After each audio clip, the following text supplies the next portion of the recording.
Okay, so today we are in Flight Simulator 2024. We are on the ground at Page Los Angeles Center, SkyWest 3717. in Arizona. As you can hear, we have sail intentions running in the background. Let's see if we can put that onto radio check to make it go quiet. I'm not sure that it will. Anyway. Oh, actually, that'll be Nav 2, won't it? That's kicking in. Anyway, not Nav 2, sorry, Com 2.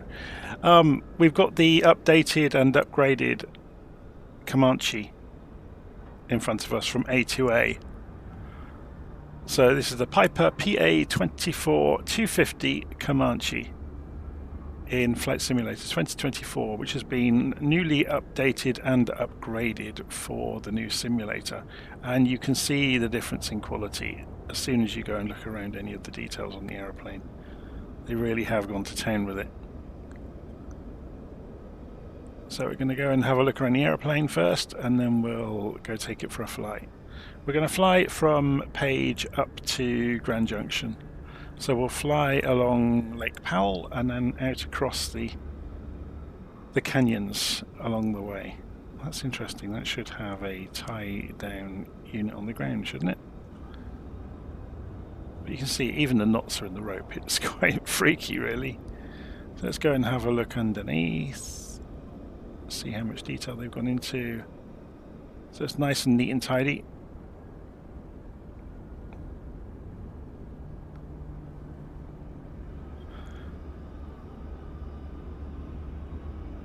It's pretty good, isn't it? Okay, so if we whiz around the wing route, go into the corner of the cockpit, we can have a look at the Center, Southwest 2762, flight level 300. Instrument stack. So I'll just try and slow us down a little bit. Radar contact. There we go.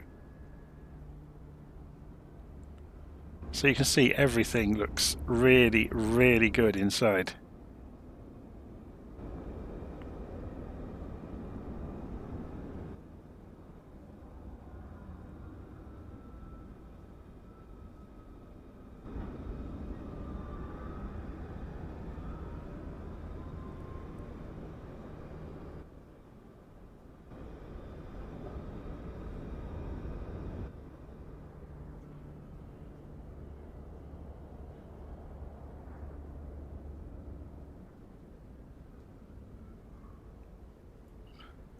I think there's something that's always interested me with this aircraft in particular. It's just the attention to detail.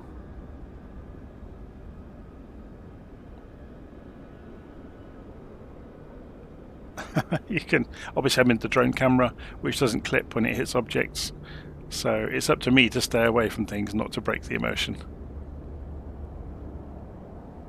It's interesting, when you get too close to things, look, you can see how they're done. It's quite fascinating, really.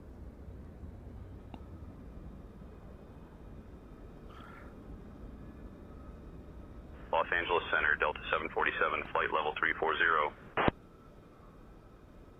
So I think the Piper PA24 Comanche heralds from the early 1960s, if I'm not wrong. I haven't actually looked that up, but I seem to remember from reading about it in the past. It's an old plane. We have retrofitted this one with some modern navigation kit, which will give us some nice visuals along the way. Okay, we've done enough of looking around with the drone camera. Let's go and press Shift and X to put ourselves on the normal camera, and then Shift and C. We need to go do a walk around. So let's see how we get on. So we click on the rope, click on the chocks.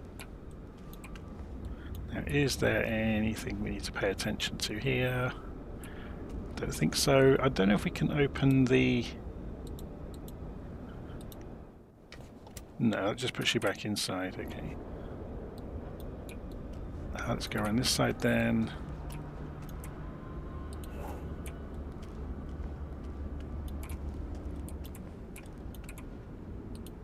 Now we have to go around the front of the wing to get to those We can do things like opening this up.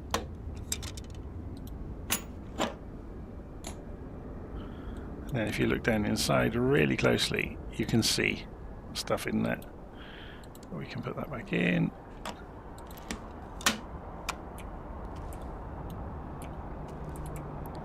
So pitot covers and tie downs and chocks.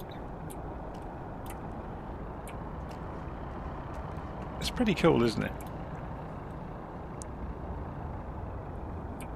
I presume this will work the same at the other end. Yep.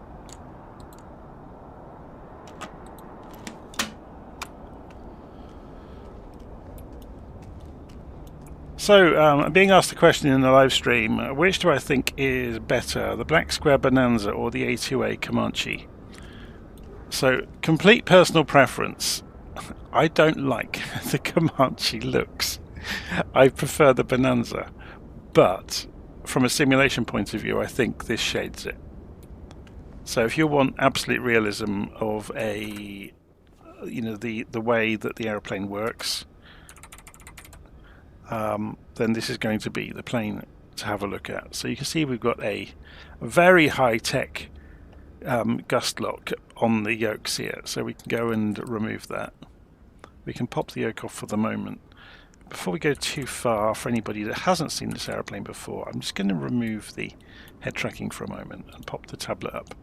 So it has this very, very accurate, or not accurate, that's the wrong word, high fidelity tablet. So we've got flight information, we've got, that's interesting, why can it not let me click on home? Is it because of this thing behind us? Interesting. It is, look, that is interfering with this. Anyway, obviously you can drag this around in the cockpit though, so you can get it so it's not in the way of anything. So we could potentially move it down further into our lap.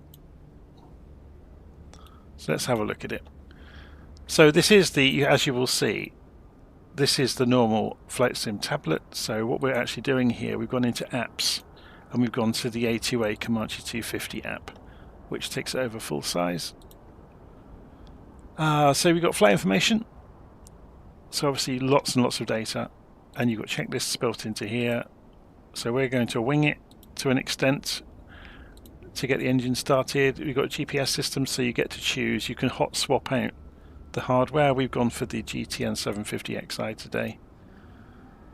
There's lots and lots of behaviors, look, that you can control. So parking brakes, wheel chocks, tie downs, and so on and so forth.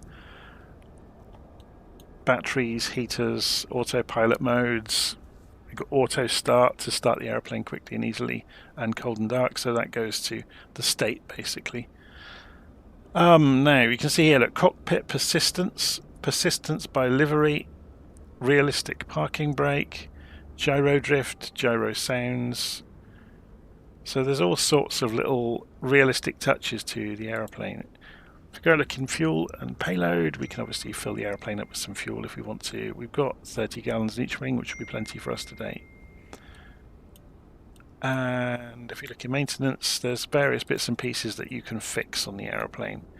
So different propeller models you can have, options for fitting the plane out. You can wash the plane. Should we do that? Clean the bugs off the plane.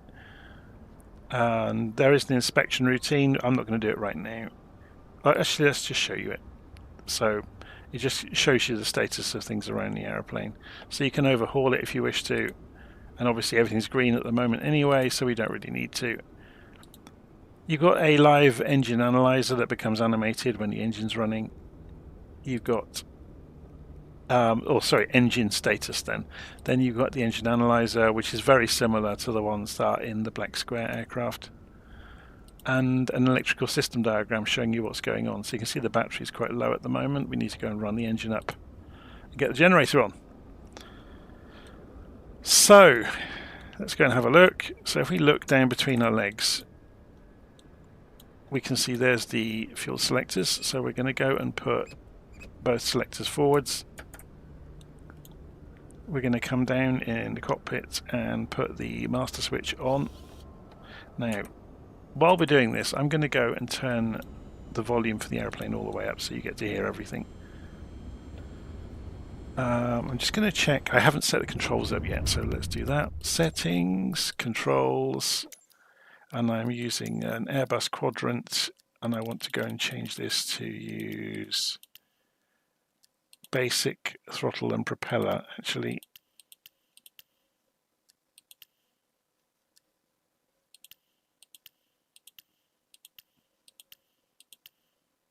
There it is.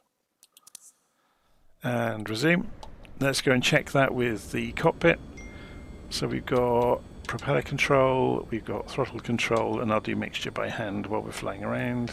Parking brake is working. Okay, so mixture goes to rich, propeller goes to all the way in. I'm going to go and prime the engine. We go 4 times for luck. We can lock it back down again afterwards. We can go and run the fuel pump. We can go to both magnetos, and then we can go and put the rotating beacon light on. So if you have a look outside, we'll see that happening, hopefully. And yep, you can see it spinning around down there. And we'll shout out the window clear if we were doing this in the real world. And then we start playing with the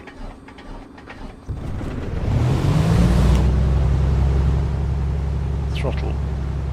And you can see now the suction has started, and then the attitude indicator immediately comes to life.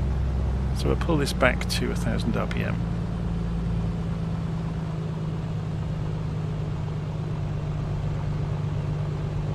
And let it tick over. Okay, so we'll go and put these are the landing lights, aren't they? Left and right. Fuel pump is still on at the moment.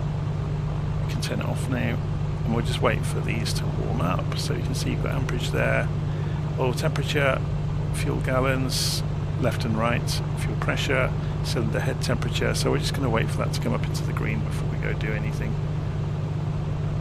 Give it a minute or so we can go and turn some radios on while we're waiting now. So we'll put the autopilot master power switch on, put the avionics switch on. We need to go and turn some of these radios on. We'll leave that one as it is, and we'll confirm our license for the GTN-XI. We're just going to be using it, to be honest, as a moving map today. System test OK.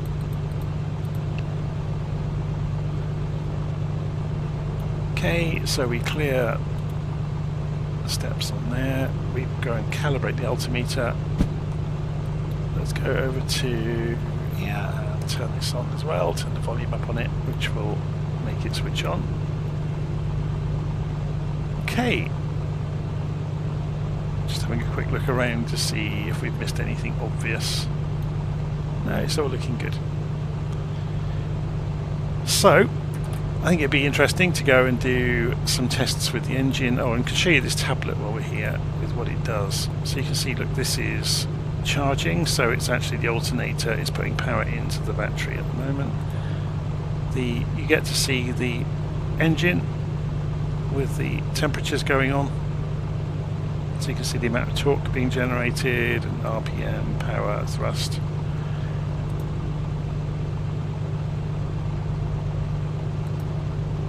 Cylinder 1. So this just gives you a diagram basically.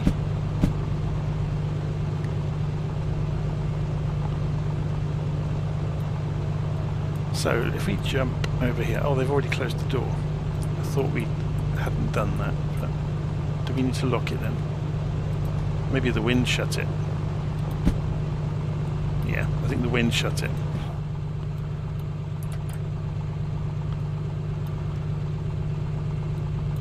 Okay.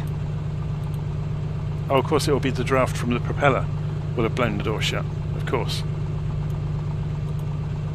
Why can we not get the yoke back? That's rather interesting. Maybe it's because the tablet's out. Maybe, yes, they're in each other's way. So rather than have any occlusion between them, That's rather clever, isn't it, that they've done that. Okay. So, let's go and check the comm radios out then. We are at Page, after all. I'm going to put the tablet away for the moment. Oh, we were going to do some run-up tests as well, weren't we? So before we do that, let's go and take the engine up to about 1800 RPM. So you've got RPM over here, and we're going to go and take this down to left and right. It's not happy, is it? And then both.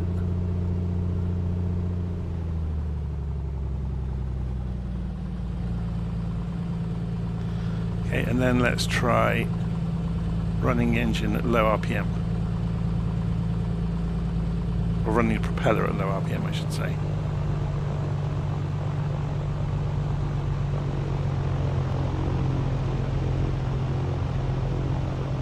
I wonder if it will shake the cockpit to pieces.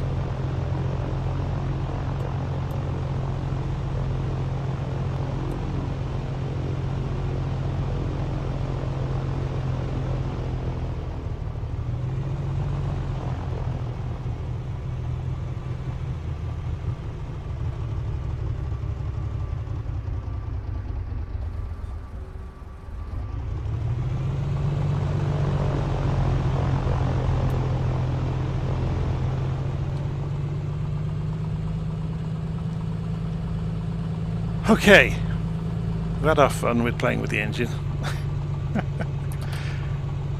Let's pull up set intentions and go and talk to the tower. Oh, we don't have tower. Oh, I thought we did have tower here. Let's go and put it on.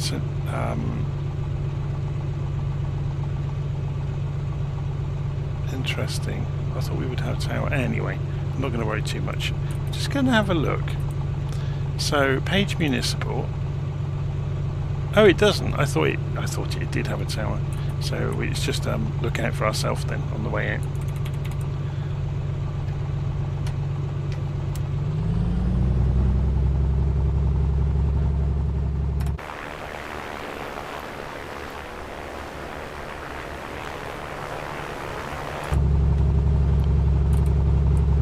Which way is the wind today? 2 knots from the south. So the correct money would say go to runway 15, wouldn't it?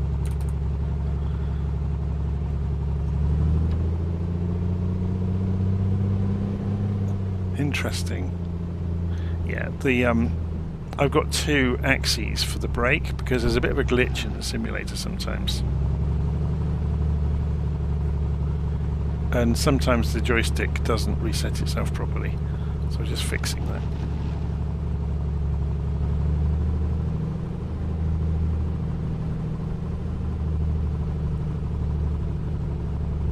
Ladies and gentlemen, welcome aboard flight Okay, let me just go fix that. I-9001 to Paris. We expect to be in the air for approximately 45 minutes. Please pay close attention to the following. The thing that's going on here is I've set up say intentions to have a giant passenger aircraft, and this isn't obviously. So we're going to get rid of lift the buckle.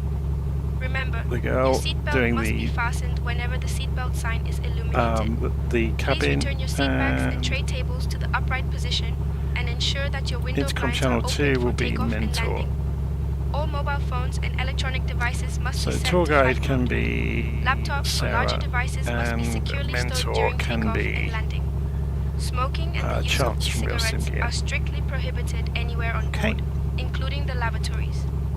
Oxygen masks will drop automatically So if we'll needed. close that out of the Pull the way. mask firmly, place it over your nose and mouth, and breathe normally. Remember to secure your own mask before assisting others. So we'll just ignore Life vests are located under your seat or between the the message. seats.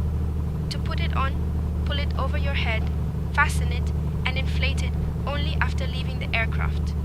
Special life vests for children are available. Floor-level lighting will guide you to the nearest exit, which is clearly marked. There are 2 exits located at the front and 2 at the rear of the aircraft. The nearest exit may be behind you. In case of evacuation, leave all personal belongings behind and follow all safety instructions from the crew immediately. If any electronic device becomes hot or shows signs of damage, please inform a crew member right away. The safety information card in your seat pocket contains all details. Thank you for your attention. Okay, we shouldn't hear anything more from them now. It's just obviously a pre-recorded message.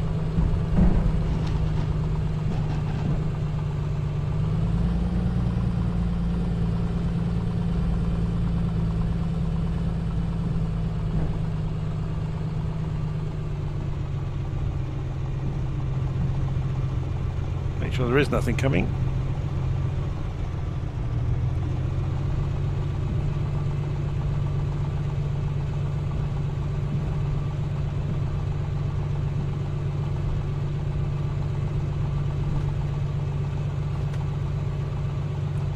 So, landing lights on, strobe lights on, pitot heat on, and we should be good to go.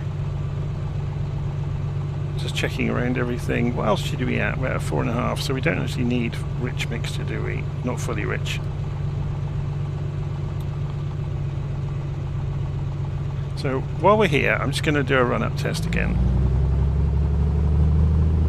Oh, the parking brake didn't come on.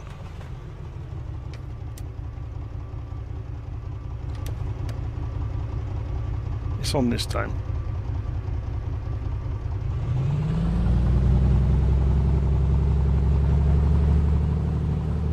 Don't think the parking brake can hold it very easily without the chocks being there. What I want to do is just run it up a little bit.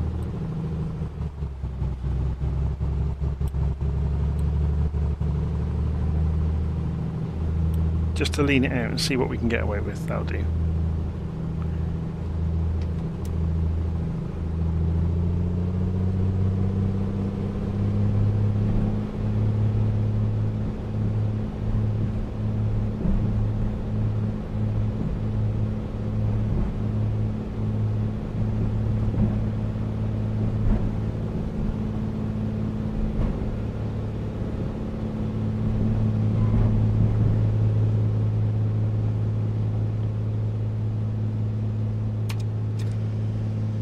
Up.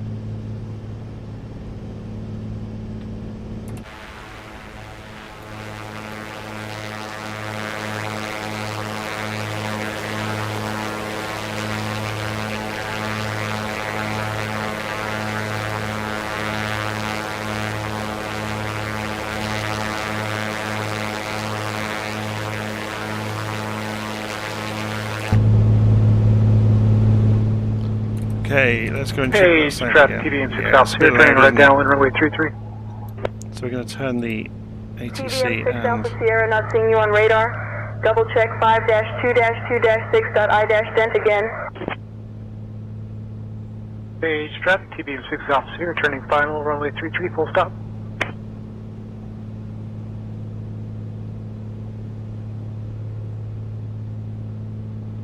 So before we leave Page, we'll go and have a look at the dam just behind the airfield.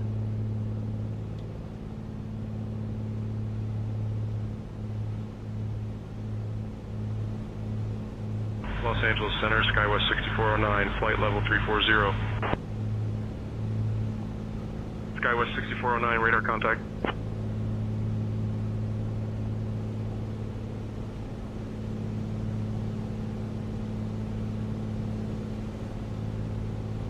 We don't need the landing lights on anymore.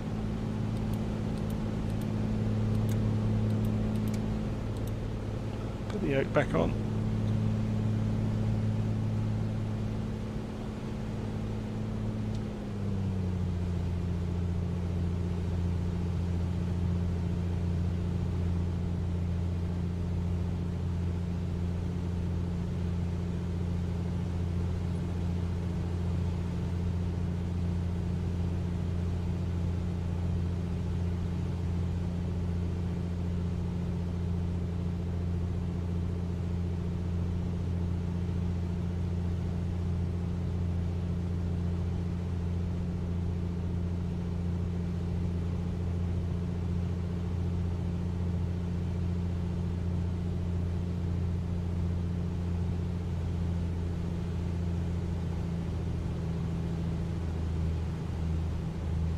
I'm not sure if you get a klaxon with this. Let's pull the throttle back. Yes, you do.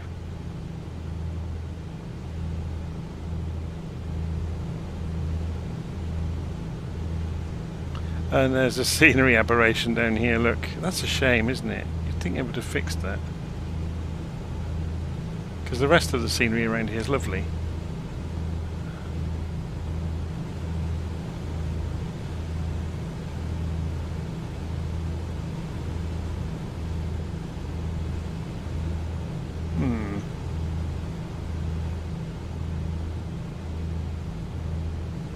It's not quite correct, is it?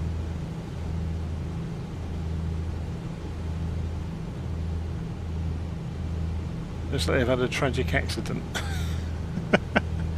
Anyway. We are going to head west, so we need to turn. Let's go and show you on the map. Radar contact.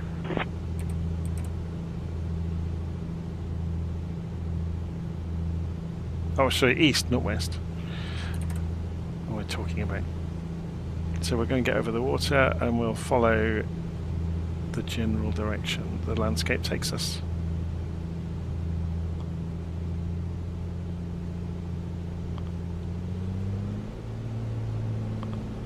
Get some speed up. Start trimming the airplane out. So we're going to be hand flying this most of the way. Well, it's our only option actually, isn't it? Has it got an autopilot? I don't think it has.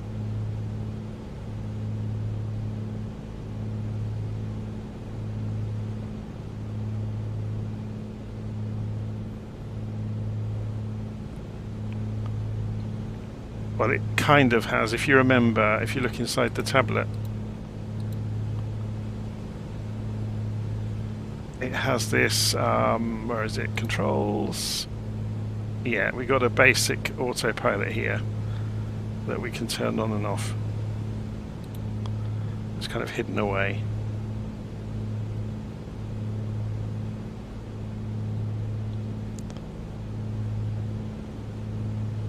Okay, where's the... That's nose up, down. Where's the rudder trim? We may Since we're so close to Page, Arizona, let me tell you a bit about Page Municipal Airport. This airport opened in 1958, mainly to serve the workers building the Glen Canyon Dam, which was one of the biggest engineering projects of its time. Today, it's a gateway for travelers coming to explore Lake Powell and the surrounding canyons. The airport itself has a single runway and is known for its scenic approaches. Pilots love flying in here because the views are nothing short of jaw-dropping. And here's something. The airport is so close to dramatic red rock formations that it feels like you could almost reach out and touch them on final approach.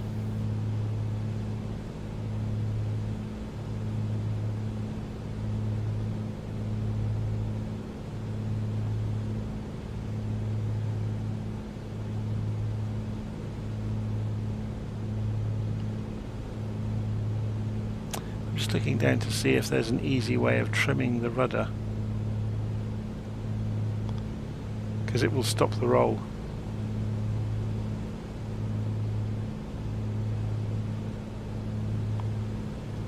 I mean, it's not a huge concern.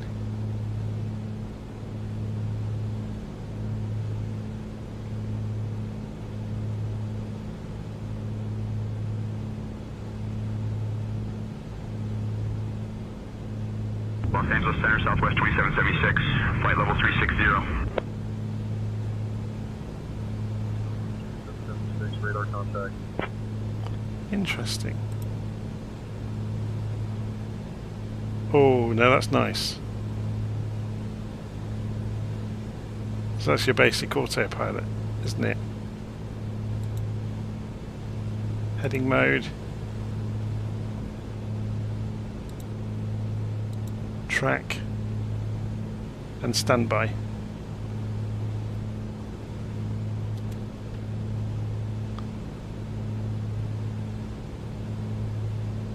Interesting.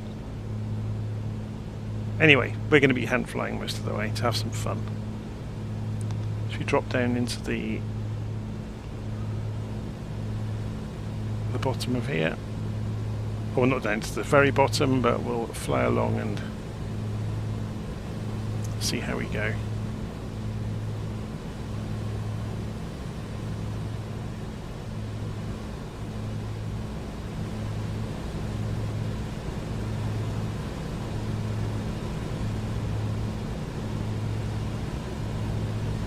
So there's a rudder adjustment down by the flap handle.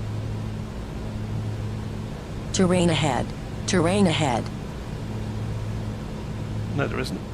I might have to turn tours off. Terrain ahead.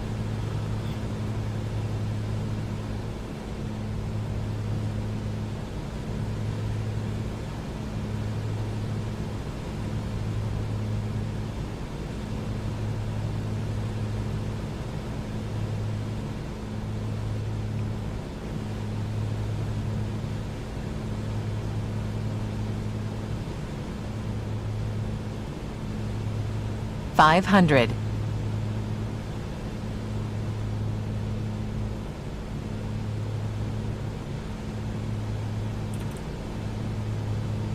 So we'll double back in a moment. We're just having a look at some of the scenery around here to begin with. There's nothing down this end of the lake, so you're not missing anything. I just wanted to come and have a look at 500. This is the thing that really interests me in 2024. The kind of scree slopes on the edges of boulders.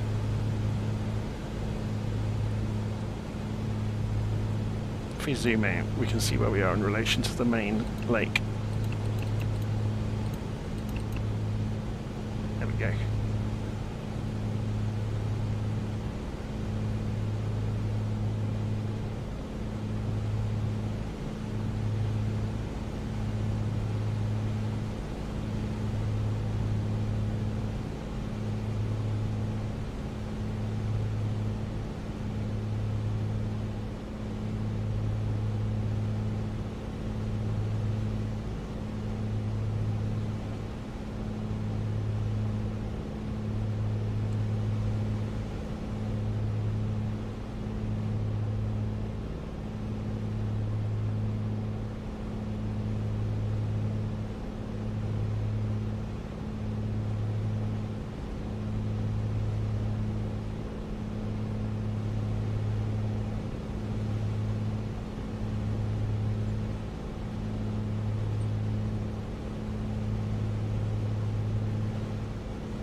Since we're so close to Page, Arizona, let me tell you a bit about Page Municipal Airport. This airport opened in 1958, mainly to serve the workers building the Glen Canyon Dam, which was one of the biggest engineering projects of its time.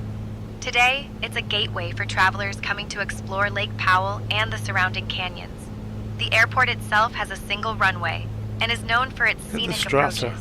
Pilots love flying in here because the views are nothing short of jaw-dropping.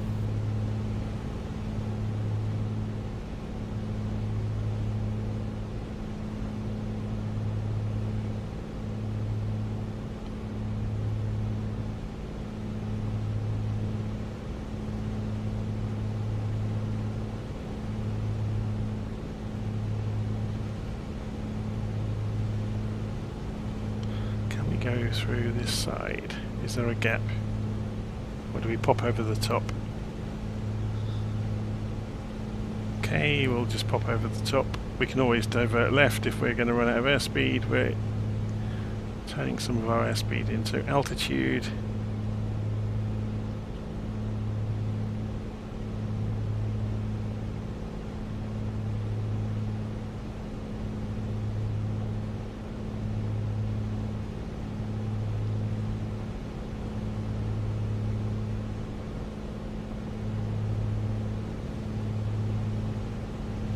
Pretty desolate, isn't it? Like I said, this end of the lake, you're not really missing anything of us going off looking around some of the hills.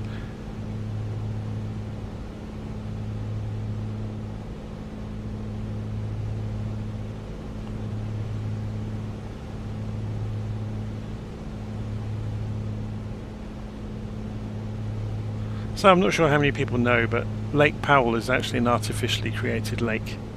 And it was done in modern history, let's put it that way, in the modern era. There are actually, if you go and read online, there's various campaigns to drain it. It has been receding anyway for decades now, just because of the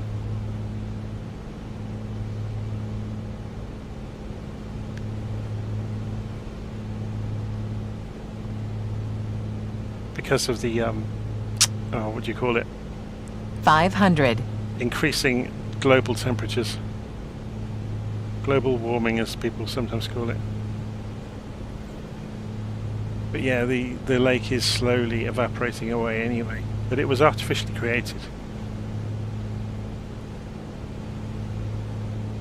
Underneath Lake Powell, there are several towns and villages Los Angeles Center, that, if they do drain it, will come back into view.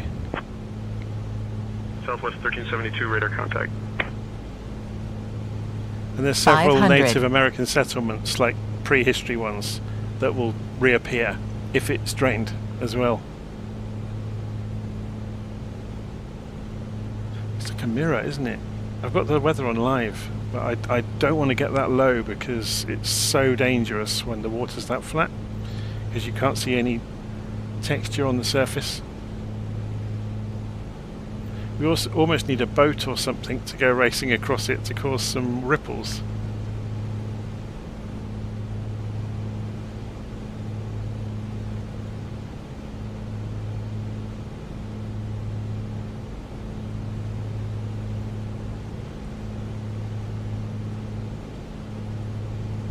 Let's have a look from outside.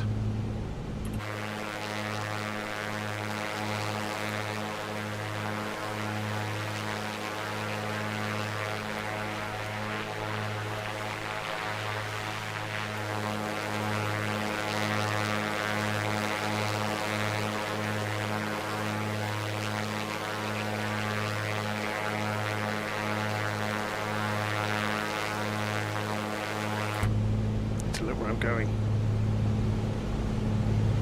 So I presume we follow this in a pretty much straight line, yeah, so it doglegs to the right soon.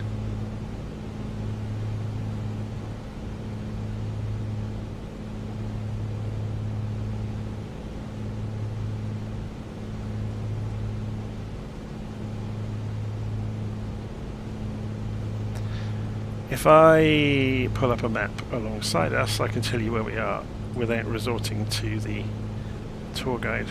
So bear with me, I'm just going to go and turn the head tracking off for a moment. I'll move my view slightly up so you get a nice view. And I'm going to type on another computer. Since we're in northern Arizona, let me tell you about the town of Big Water, Utah, which is just a short hop from our current position. Big Water was originally established in the 1960s as Glen Canyon City to house workers during the construction of the Glen Canyon Dam. It later changed its name to Big Water, inspired by the nearby Lake Powell. 500. The area is famous among paleontologists because some of the most significant dinosaur fossils in the region have been found here, including a nearly complete duck-billed dinosaur. If you're a fan of movies, scenes from Planet of the Apes and Maverick were filmed in the dramatic landscapes around Big Water.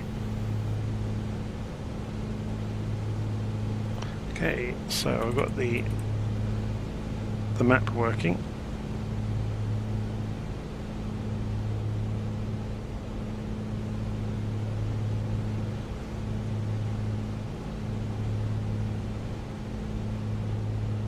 We're going to pop over the top of here.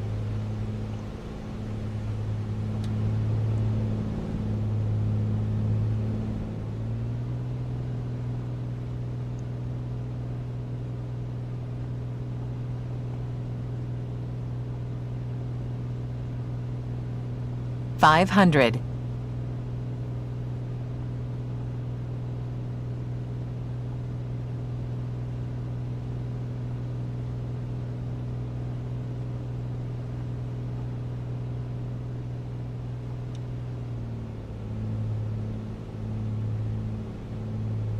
So we're going that way.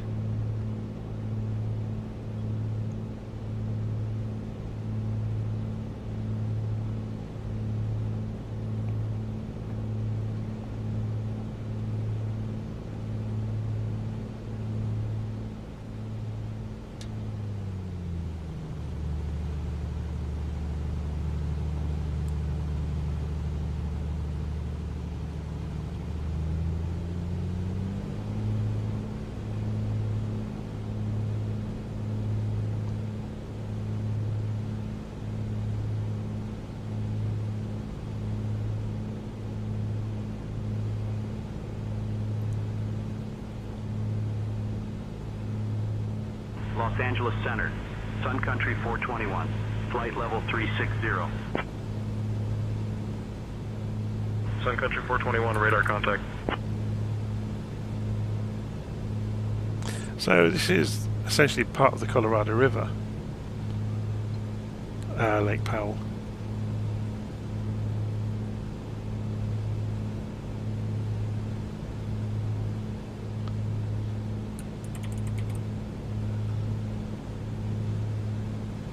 So if you think the scenery looks good at this end, when we get up as far as the Grand Canyon, which we'll just about touch upon when we get to... Actually no, it's further on, isn't it? We're only going as far as Grand Junction today. But Lake Powell looks pretty good. Grand Junction looks good, but the Grand Canyon itself looks spectacular. It's been scanned at a much higher resolution. So it just goes to show that the quality of the scenery is almost entirely down to what they have available. And it's telling on your internet connection as well. If you go to the eastern end of the Grand Canyon, where the highest fidelity version of it exists, and watch your internet data rate coming down the pipe, it can hit over 100 megabits per second.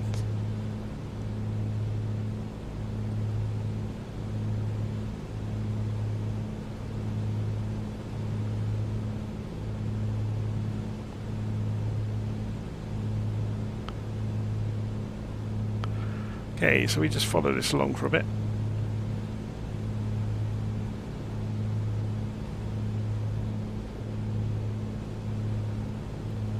Should we see if we can find this rudder adjustment while we're flying along here? I'm just going to pop the yoke off for a moment.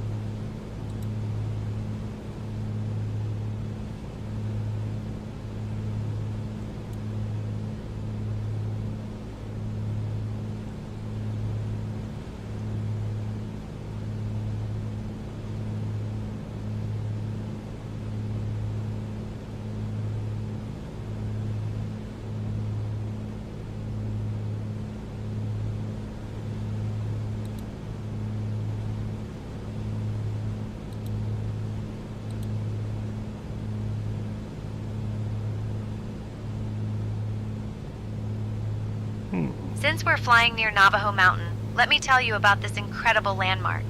Navajo Mountain is a massive, isolated dome that rises over 10,000 feet above sea level, making it one of the most prominent features in the region. It's considered sacred by the Navajo people, who call it Natsisan, meaning head of the earth. The mountain has been a spiritual site for centuries, and it's surrounded by fascinating legends. Some say it's the home of deities and ancient spirits. Geologically, it's a laccolith, formed by magma pushing up the Earth's crust, which is why it stands out so dramatically from the landscape.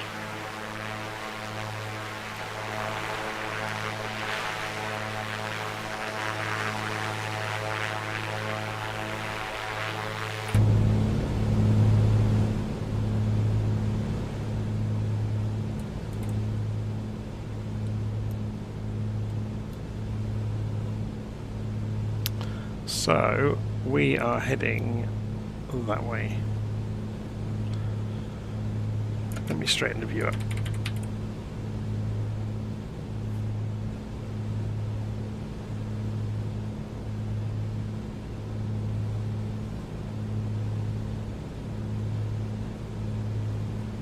It's funny, this updated version of this aircraft, this reminds me of being in the car when you're little, looking at the ceiling on long journeys, and you can play that ridiculous stereogram game with your eyes to defocus them and make a pattern of dots that's hovering off the ceiling.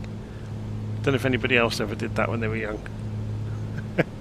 Cars always had this pattern on the roof, didn't they, in the early 80s?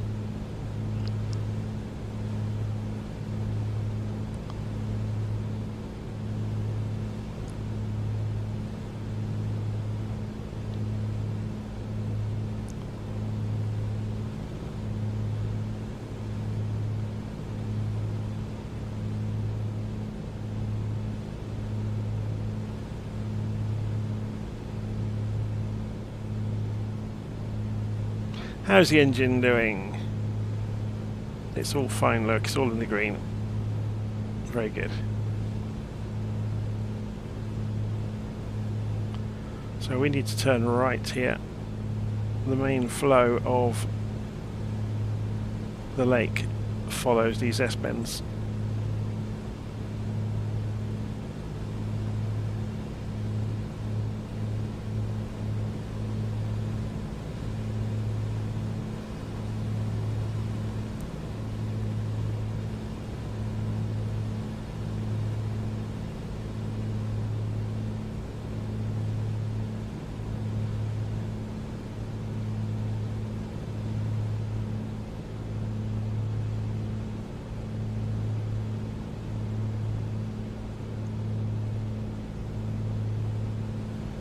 So I'm just going to have a quick look at the map to see where the first place of interest might be. So if I go to World Map View,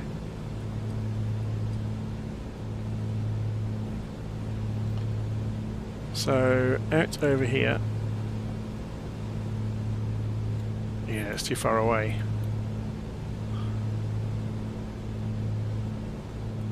There are various points of interest on the map, but they are so insignificant from these sort of distances. There is an airstrip in about 30 miles time, maybe, up on top of that plateau, I think. So actually it's further over that way, called Skelly Point.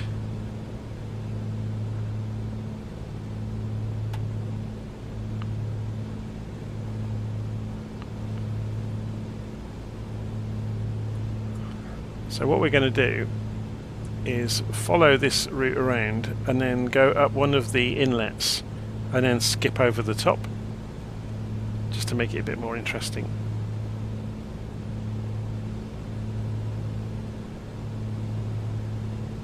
Or shall we? I'm just looking at geographic features. So we're off on one side of the lake at the moment. The main lake is down there. I'm just looking to try and see. It's difficult to make out on the map what will be of interest. And look at the airplane moving around in the wind. That's quite cool, isn't it? Yeah, I think it's probably better to stay nearer the lake. Like I said, it's difficult to figure out looking at the map. It was these features over here I was looking at. There's like striations in the rock. But I think staying closer to the water may be better. Since we're in this part of southern Utah, one of the most fascinating features nearby is Rainbow Bridge National Monument. This natural stone arch is one of the largest in the world, with a span of 275 feet and a height of 290 feet, taller than the Statue of Liberty. It was considered sacred by Native American tribes long before it was officially discovered by explorers in 1909. The bridge was formed over thousands of years by water erosion, carving its way through the sandstone. Today, it's a protected site and a favorite for both geologists and photographers. So when I was young, you could go in boats almost up to Rainbow Bridge. The canyon it's in, I think, is pretty much dried out completely now. So you can't get to it in a boat anymore. Or you can't get anywhere near it in a boat. You have to pretty much walk the entire canyon. I think the water has, receded completely.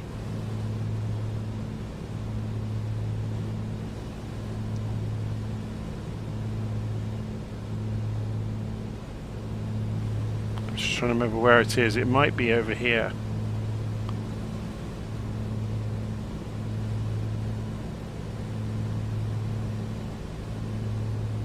It's not far off the main run of the lake, but it's up a kind of a twisty-turny canyon, so this might be the right place.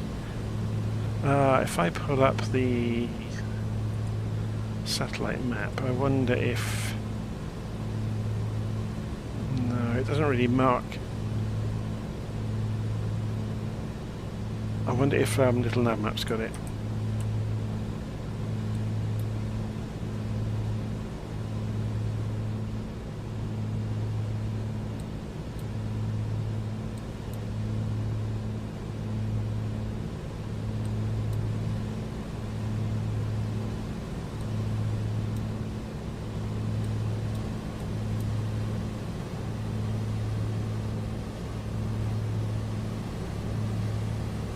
to go and keep an eye on the aeroplane, really.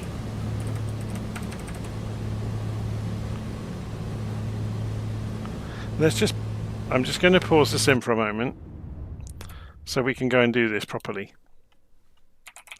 Because the simulator is terrible at this. So if we go and put Rainbow Bridge in, we can get our bearings.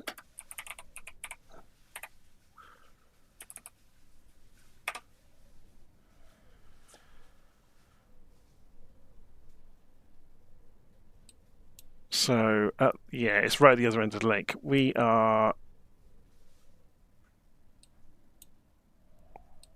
just left Page a few moments ago, which is here. And we're just coming past these first little tributaries. Yeah. So this is interesting, though, because if you look on a map, it shows Lake Powell looking a lot bigger than it actually is. So there's a big tributary there. Well, no, we are almost on top of it, you know. The path, this is not accurate at all. If we go to satellite view,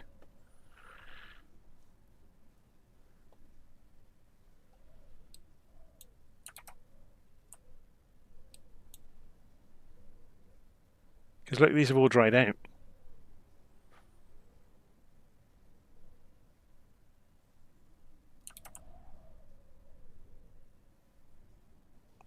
If we put this into terrain mode, then I'll get the same view that I'm seeing in LittleNavMap.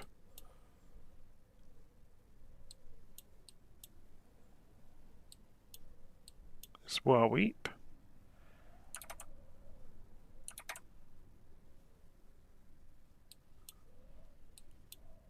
Have we already gone past it? We have, haven't we? It's behind us back there. The area I was flying across, saying this would be interesting. Should we double back and go and have a look for it? It's not very far. It's about 15 miles behind us. Well, let's do it.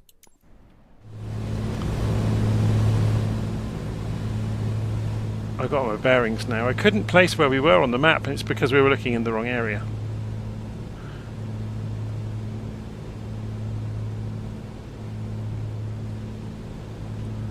So to make this a bit quicker, what we'll do is get going the right sort of direction, which is about that. Since we're in this remote stretch of southern Utah, let me tell you about Nokai Dome Airport, which is right nearby. This little airstrip is a true hidden gem for bush pilots and adventurers. It's nestled in the rugged terrain near the Glen Canyon National Recreation Area. The airport itself is pretty basic, with a dirt runway and minimal facilities, but that's part of the charm. It's mainly used by pilots who want to get up close and personal with the wild landscapes of the Colorado Plateau. And here's something. Landing here feels like stepping onto another planet, with endless red rock formations and canyons stretching as far as the eye can see. 13 miles. That's not very far.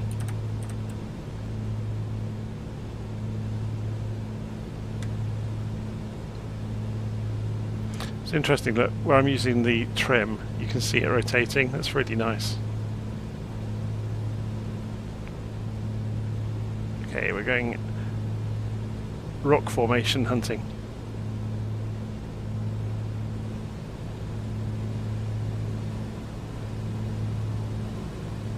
Oh, we got a comment from somebody who's been playing with the black square piston Duke and has been cribbing from my notes on it. Flight level 320.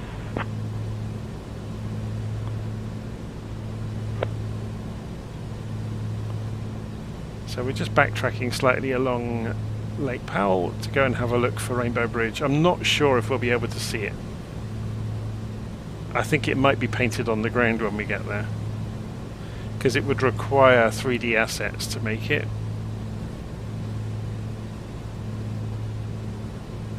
If you've never seen Rainbow Bridge, it's quite spectacular. United 564, radar contact.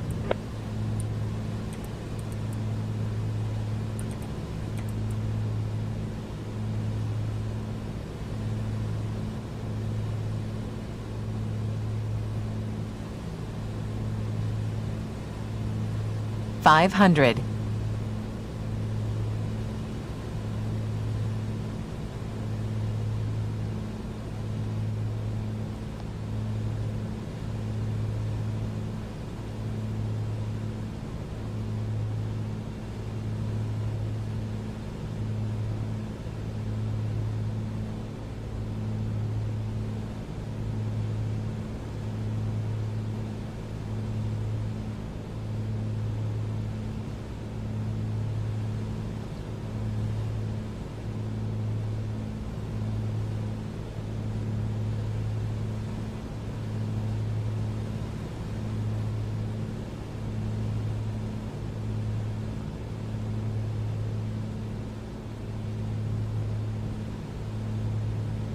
These really are the wilds, aren't they, down here?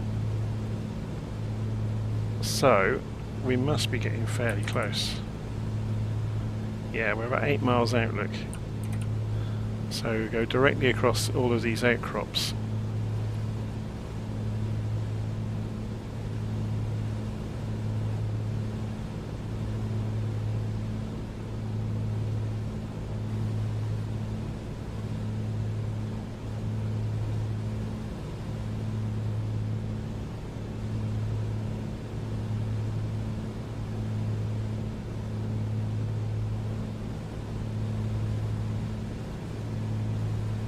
Los Angeles Center, Southwest 148, flight level 340. Southwest 148, radar contact. Los Angeles Center, American 529, flight level 280. You wouldn't want an engine out along here, would you? There's nowhere to go.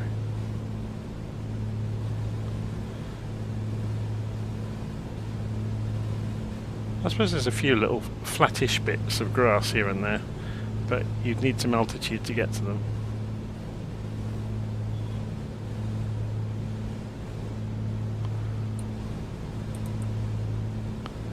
So we're closing in on it. We're about 6 miles, 5 miles out. It's pretty much in a straight line from where we are.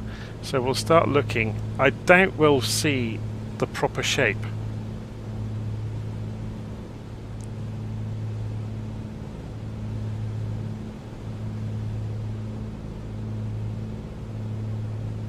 So apparently, according to the live stream, this is the model of plane that Patsy Cline was killed in. I wonder, I'm not sure, I've never read up on it, so was it just a straightforward aviation accident, or was there more to it?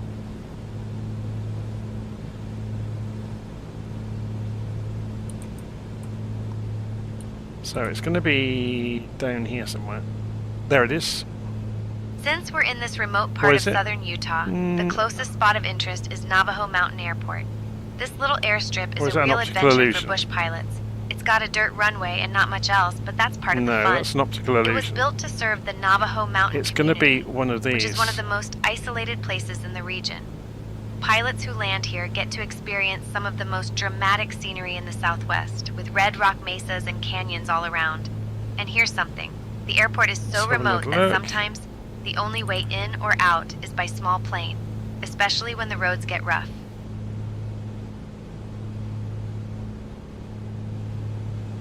So yeah, it's not there, look. But if you look very carefully on the ground, you'll probably see the shape of it on the rocks where it's been textured.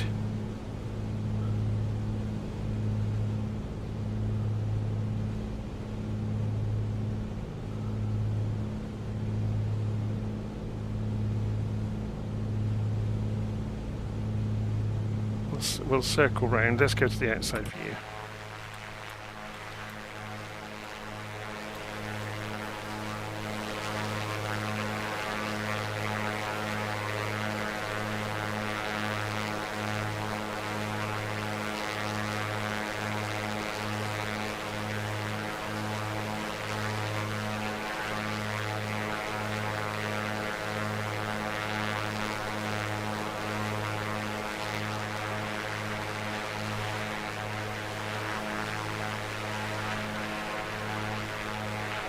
Yeah, I think the AI has cleaned it up to the point where it's vanished. Unless I'm being a bit dim and not looking in the right place. what we're actually looking for is a piece of badly painted rock, which is actually a huge stone arch. Are we in the right place? Let's go and double check. We're right over the top of it now. Just off of our tail.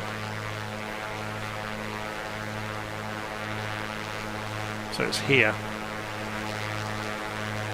But obviously it's not there. That's a shame.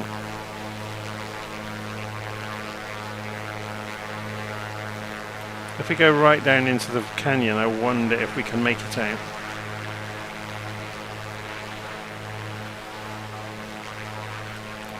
I bet it's that.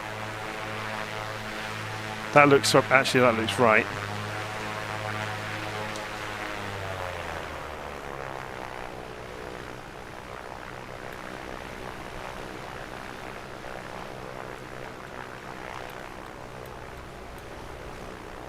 I think that's it. Yes, that's the stone arch.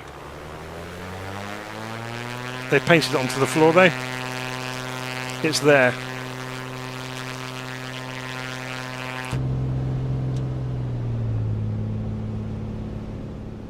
Anyway, enough silliness.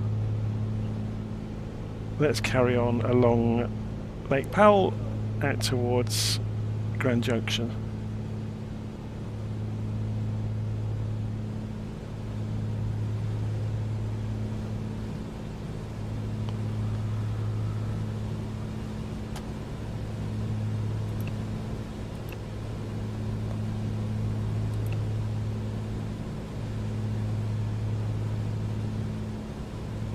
So if we have a look on the map, we've circled Rainbow Bridge a couple of times. We'll stay on the water side this time and go straight line it up towards Halls Crossing and the Glen Canyon National Recreation Area.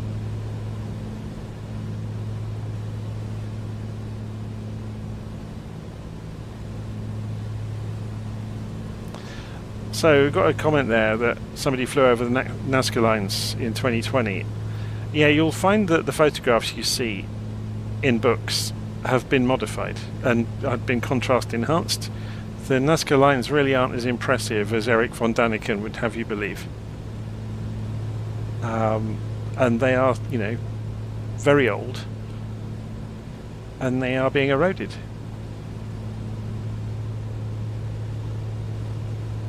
But they are there. You can go flying around with them in a helicopter and you can see them in the simulator. But yeah, you need to be careful though, because like when you see them on TV or in books, they've always been enhanced to make them more clear. Since we're flying in this part of southern Utah, let me tell you about the San Juan River. This winding river has carved its way through the desert for millions of years, creating some of the most dramatic canyons in the Southwest. Early explorers and Native American tribes relied on it as a vital water source. So let's have a go with this. And you can still spot ancient petroglyphs along its banks if you know where to look. The river is famous among rafters and kayakers for its wild, twisting course, sometimes called the goosenecks because of its sharp bends. And here's something. The San Juan is a tributary of the mighty Colorado River, so all that water eventually ends up in Lake Powell, which we've already talked about.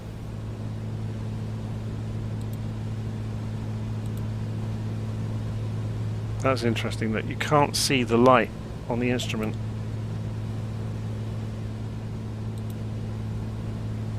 At all.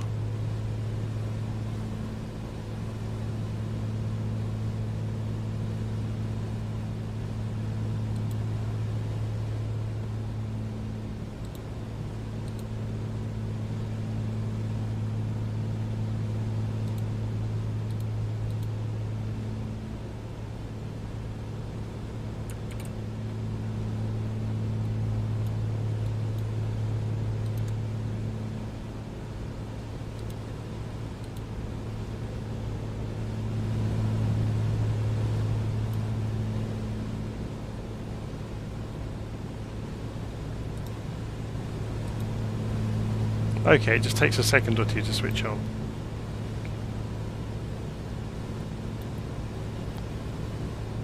So I thought I'd put it on the the view there, so we get to see some nice views of the simulator for a change.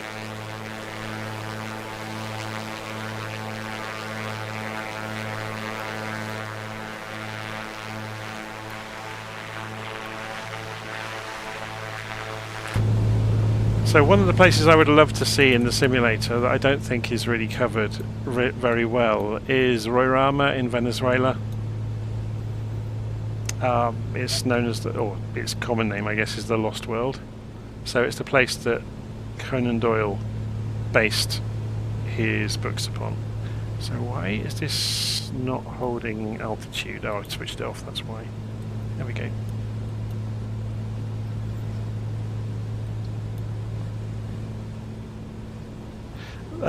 Brian Blessed wrote a book years ago about his trip to Roraima in Venezuela, and it's an incredible place.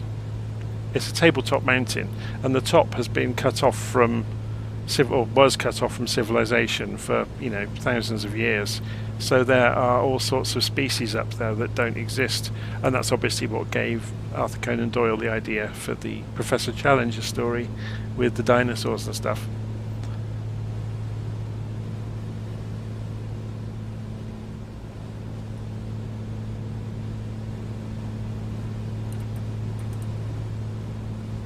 Okay, so we're flying up towards Bullfrog, which is where I visited when I was very young. And it just shows you, look, when I was young, the water came up to here. And now there are new roads been built. Actually, no, sorry, not that far. But the camp, it's all been moved. But the water was way up here when I was young. And now it's miles away. So look, the marina. It's just nuts, isn't it? The marina is a hilltop. About, what are we talking about, a quarter of a mile from the water? That's how much it's receded. It's much more obvious when you see it, if we look at it over here. So there's Horse Crossing, there's Bullfrog. If we put this on satellite view, you'll see it. Yeah.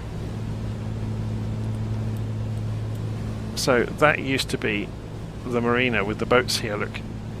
And you can see where the shoreline was. And it's now way further down. I mean, you can see it there as well, look. They've had to build these pontoons.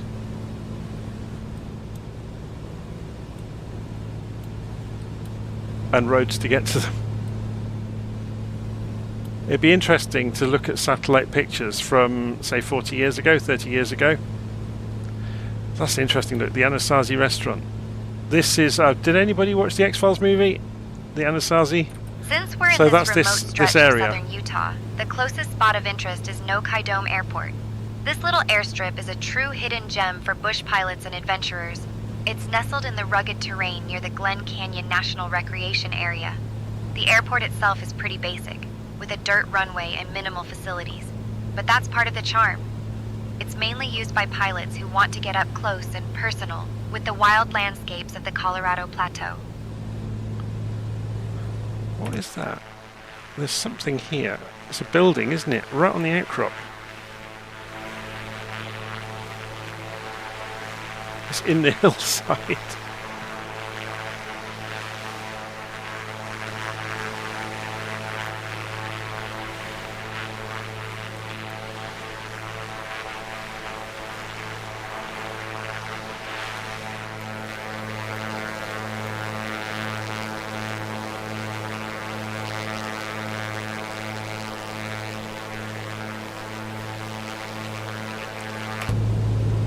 Okay, how are we doing?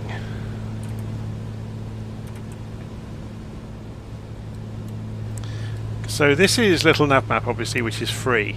The alternative is something like Navigraph, where if we go and load Navigraph up, we can unload where we were, do a new flight, and change the map over to the world map. So there's Bullfrog coming up. Obviously we can change this. We can have the VFR sectionals of the US.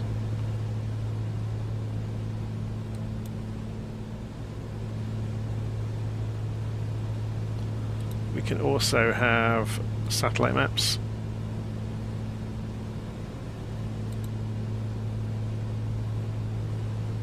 And VFR maps, which are a bit cleaner.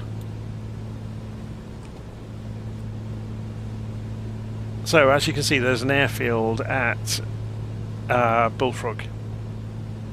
There's also an airfield over at Hall's Crossing. Look, it's just going to be a dirt strip.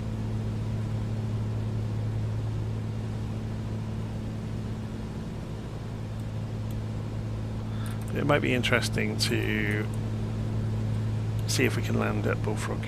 Or not land, do a touch and go maybe. Let's try it. Try our luck.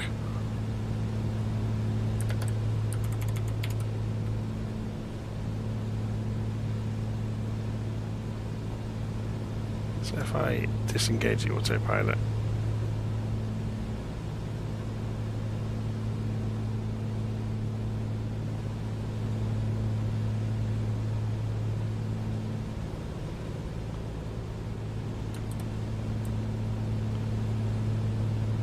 So we're about 6 miles out from Bullfrog Basin airfield.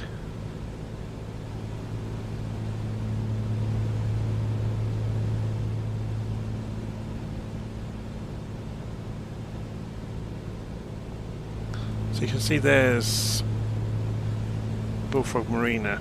You'll get a proper view of it actually in 3 dimensions here.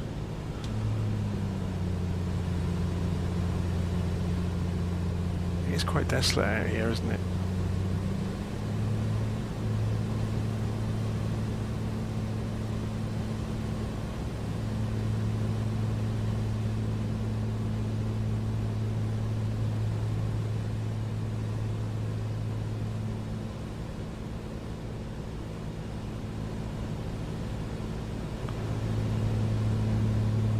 So we'll have a look at Bullfrog first. And then we'll circle back over towards the airfield.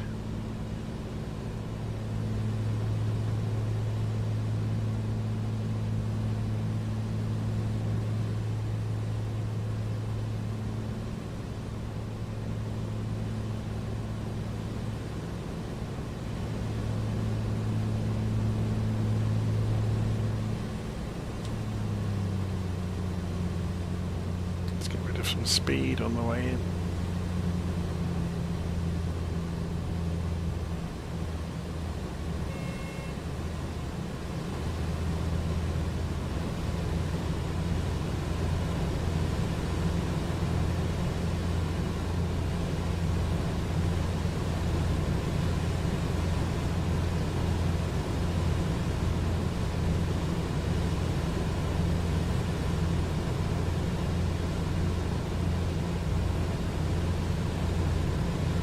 Yeah, this isn't very accurate because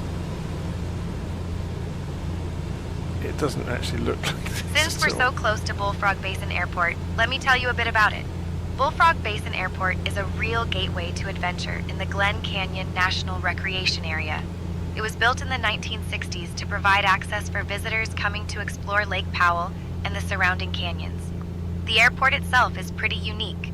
Its remote location means you're landing right in the heart of Red Rock country, with views that look like something out of a sci-fi movie. Pilots love flying in here because you get to see the dramatic contrast between the blue waters of Lake Powell and the rugged desert landscape.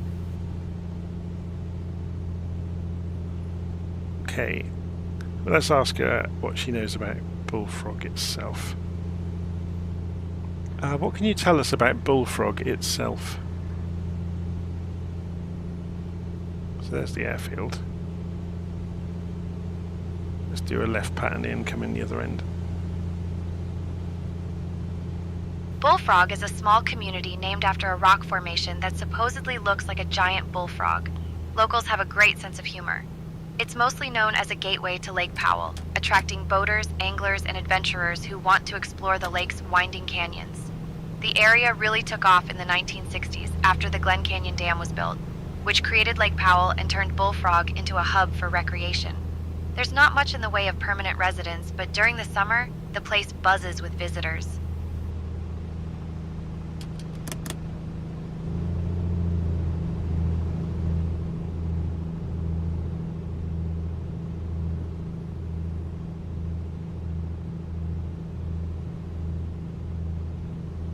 Okay, so we'll double back, do a touch and go.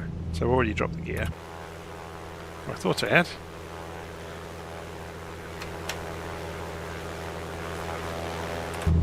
Let me have a look at the controls.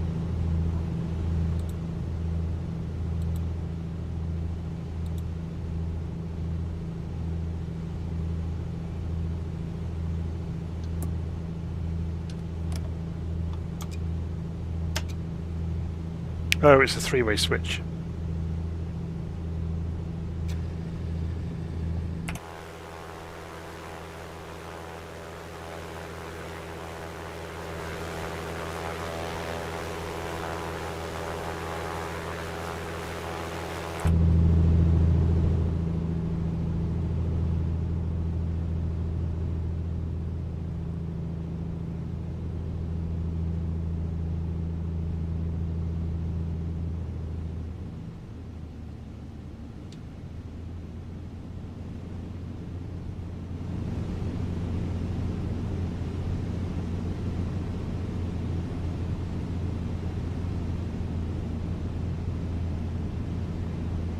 $500.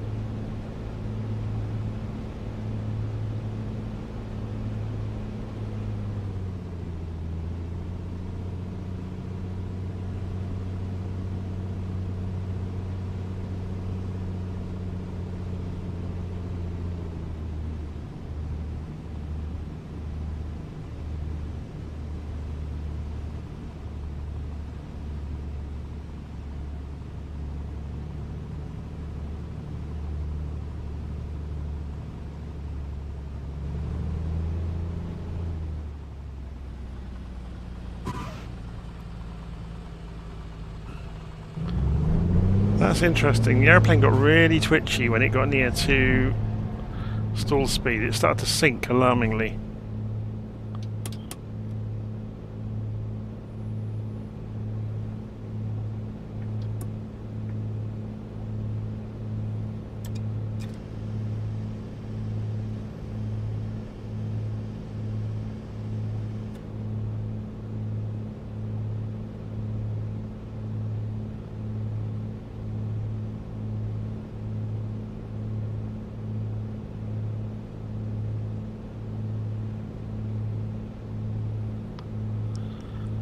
Okay, so we're going to carry on along the river, or along the lake I should say, Colorado River, Lake Powell.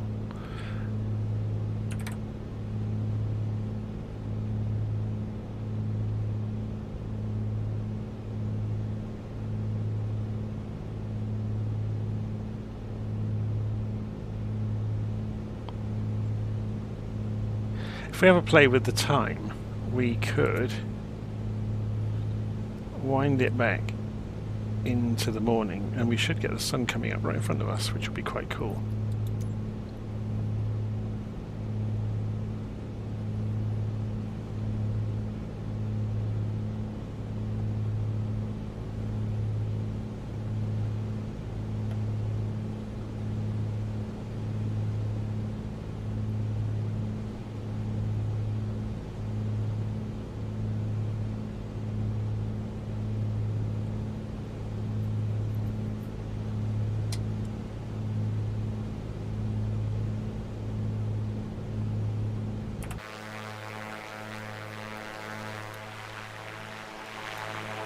Since we're so close to Bullfrog, let me tell you about Lake Powell.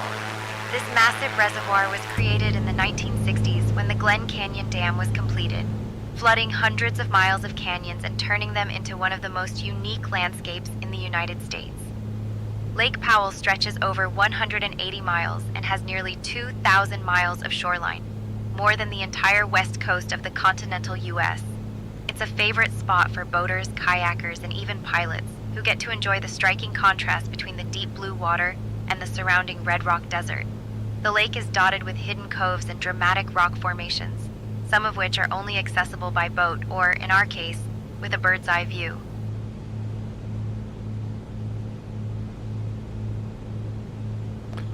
Okay. So you can see we're going towards Black Memorial. Let's go and have a look at it. Is it just going to be a dirt runway, I think?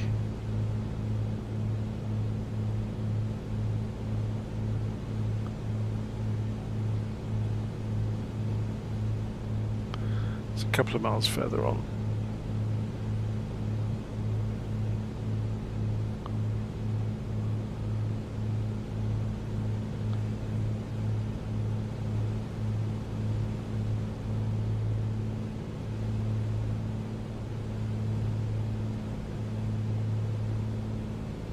This sim has a habit of looking real sometimes, doesn't it?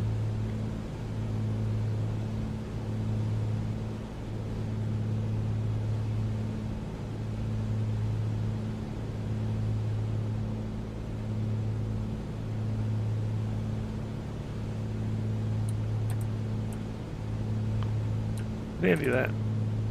Directly in front of us to the right.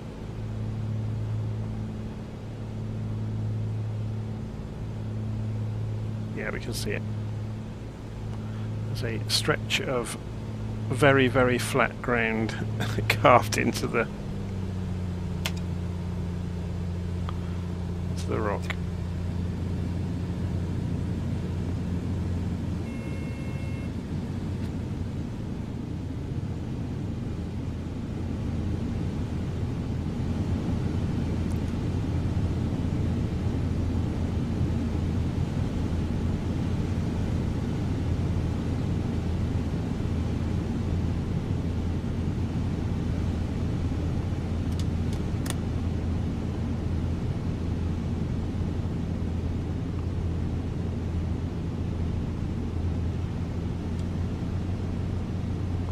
$500.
The interesting thing, of course, is we can play with the sun all we like because we're in a simulator. So that's live.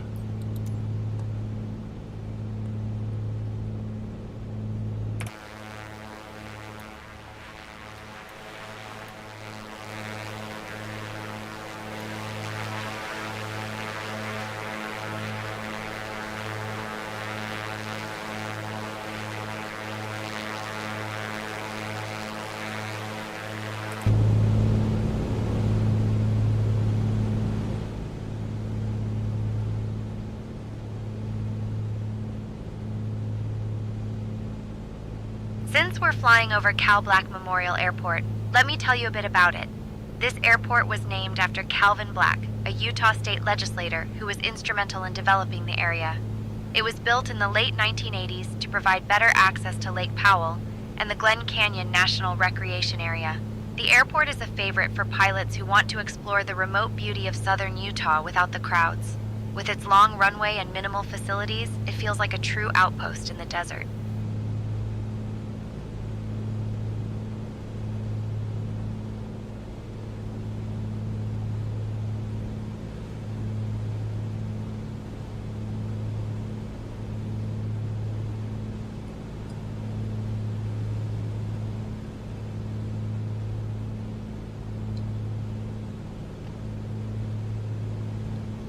So what we're going to do is have a play with this to go and put the heading bar in the direction we more or less want to go, which is actually it's almost correct.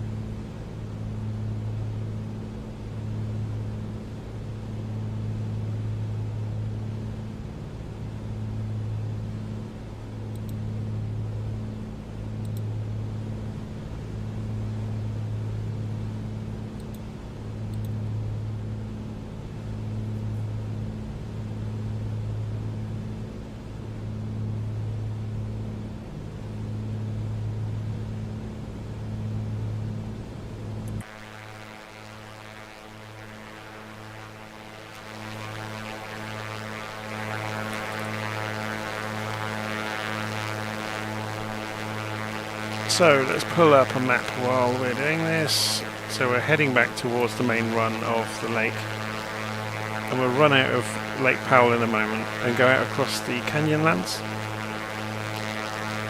So there's 8 knots wind on our nose.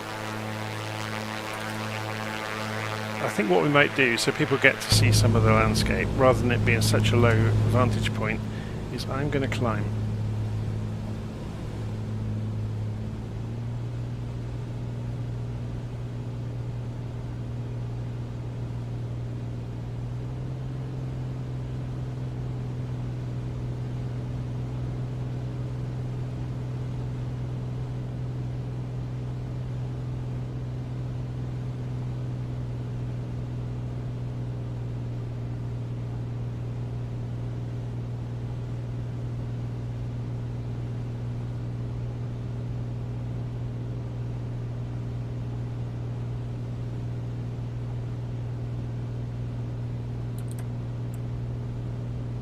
And we want a course of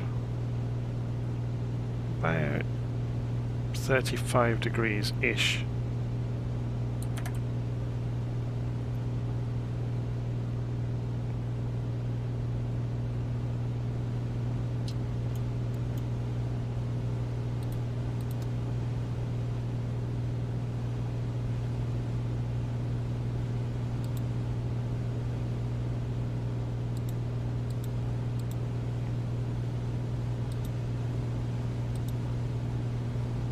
It really doesn't like engaging, does it? It takes the autopilot a little while to stabilize.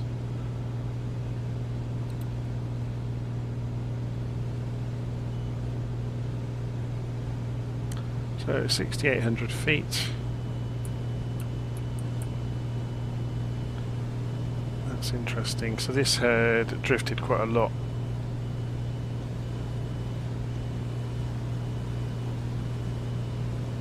So it does drift, which is realistic.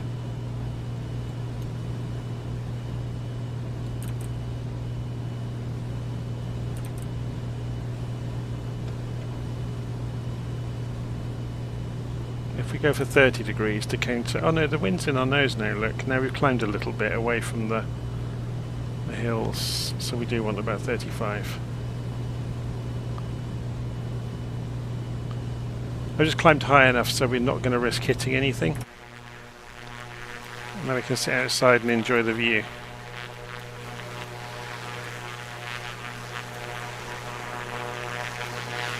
Or maybe from inside is better, actually. Let's put the tablet away.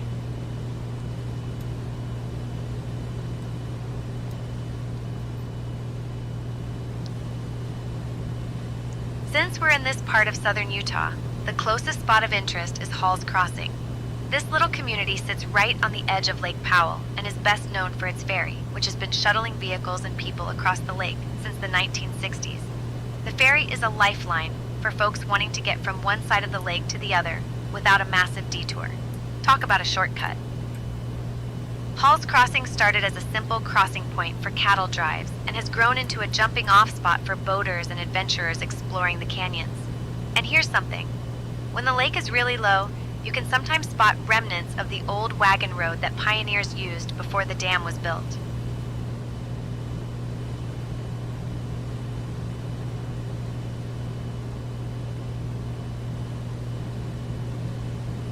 So you can see it's trimming the aeroplane all the time at the moment.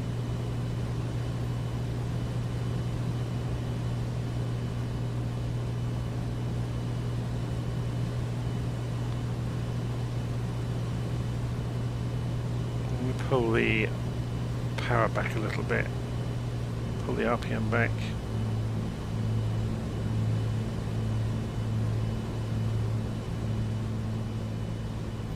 Not going to make a huge amount of difference to our speed.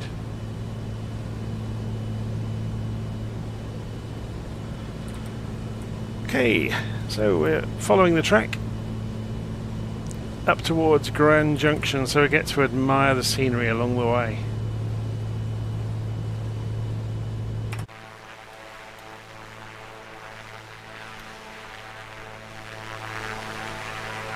This is interesting, isn't it? So that's going to be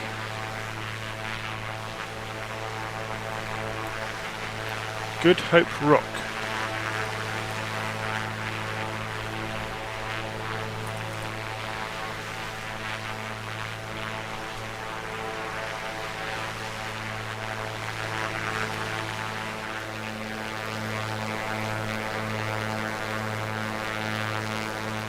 So going this direction, if we change the time of day, can we get the sun in front of us?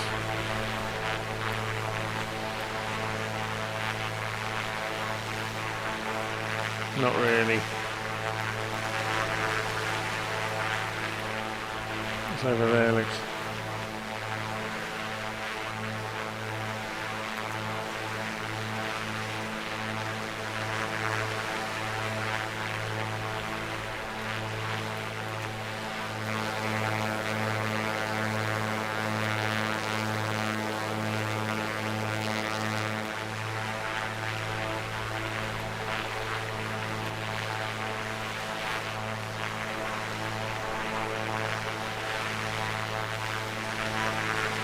Southwest 3828, descend and maintain flight level 250. Cleared for the Angel 4 arrival into Los Angeles. Should we try and get flight following? And then at least you get something to listen to on the radio. Down to flight level 250. Cleared for the Angel 4 arrival into Los Angeles Southwest 3828. So to go for flight following, we will need center, the center frequency, 118575. Which we should be able to do here, and we've done it, look, 11857. So then we just need to set the transponder when they ask for it. We are Piper 29 Papa. Center Piper 29 Papa, 6,800 feet, requesting flight following.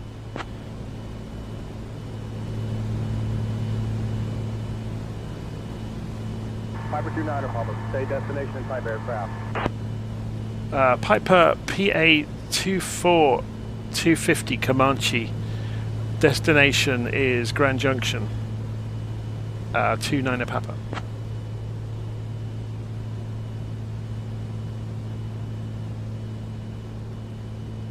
Piper 29 Papa, flight following is on request. Squawk 3627 denied dead. 3627.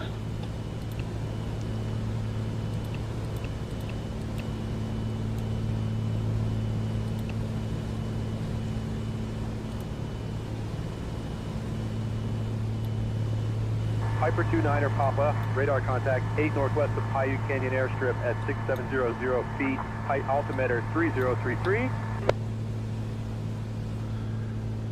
Altimeter 3033, Piper 29er Papa. Since we're in this remote part of Utah, the closest spot of interest is Height, Utah. Height was once a small settlement named after Cass Height, a gold prospector who arrived here in the late 1800s. The town was submerged when Lake Powell was created in the 1960s after the Glen Canyon Dam was built. Today what's left of Height is mainly a marina and a ranger station, but from the air you can spot the dramatic canyons and the Colorado River snaking through the landscape. See, it's the interesting thing that this was all underwater 30 years ago, and it's all been exposed, and the water has receded right down into this thin little strip. But this was all submerged, I think. It's quite dramatic. Look, you can see where it would have been.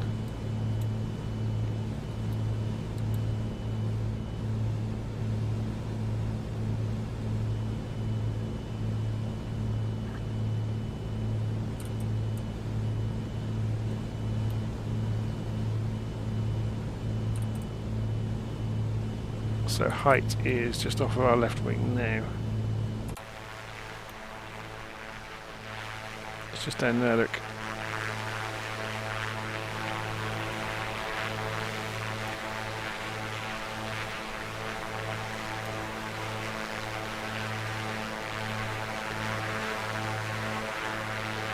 And this is all that's left.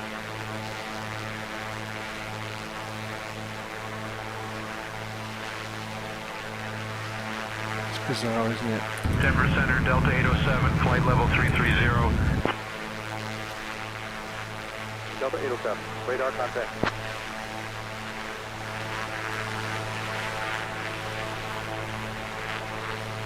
Okay, so we're carrying on. You can see the Colorado River. Oh, so you know, Height is further across. We were looking here. Height is much further across. I apologise. It's over there. Yeah, you can see it, look, down there.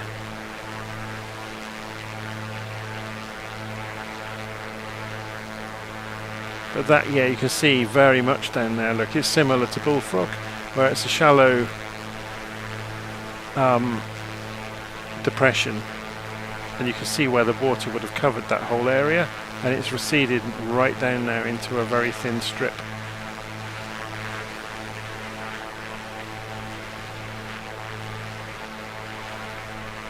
Southwest 3246, descend and maintain flight level 300.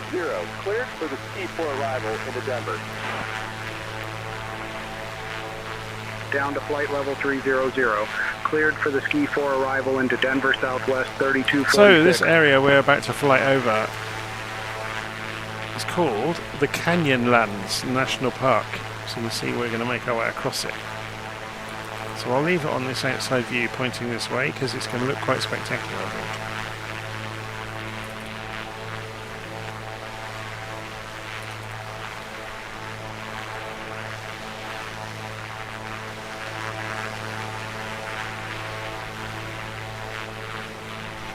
Let's ask the tour guide, what can you tell us about the Canyonlands National Park? Probably going to tell us that lots and lots of dinosaurs were found here. Canyonlands National Park is a massive park in southeastern Utah. Established in 1964, and it's famous for its dramatic canyons, mesas, and buttes carved by the Colorado and Green Rivers. It's basically nature's way of showing off its sculpting skills. Were many dinosaurs found around here?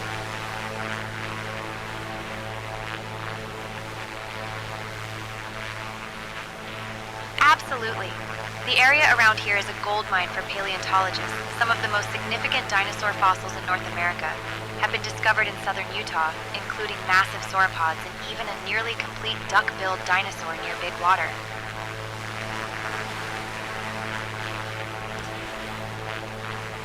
Is the duck-billed dinosaur they found the one that has the scales still on it?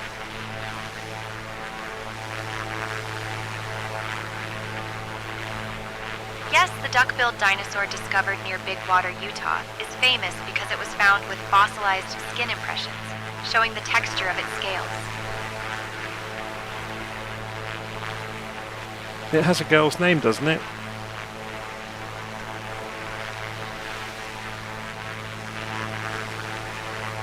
Yes, the dinosaur's official name is Graposaurus monumentensis, but paleontologists sometimes nickname fossils, so you might hear it called Leonardo or other names in the news.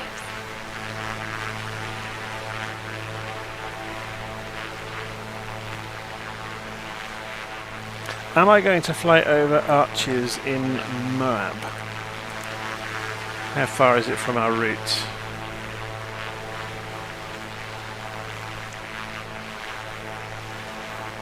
So we're flying a pretty much straight line through the canyon lands out towards Grand Junction, which is about, if we go and have a look, measure distance, 100 miles.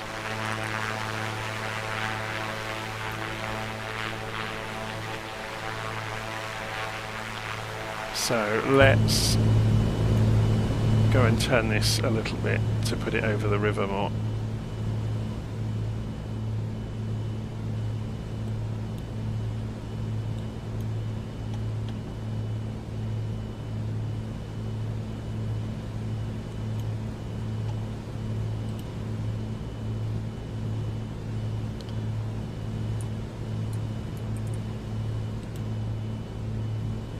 Interesting. So you can push and pull the heading bug roller, and that allows you to correct for drift on the directional gyro against the magnetic compass. Because directional gyros are well known for drifting. They're not great.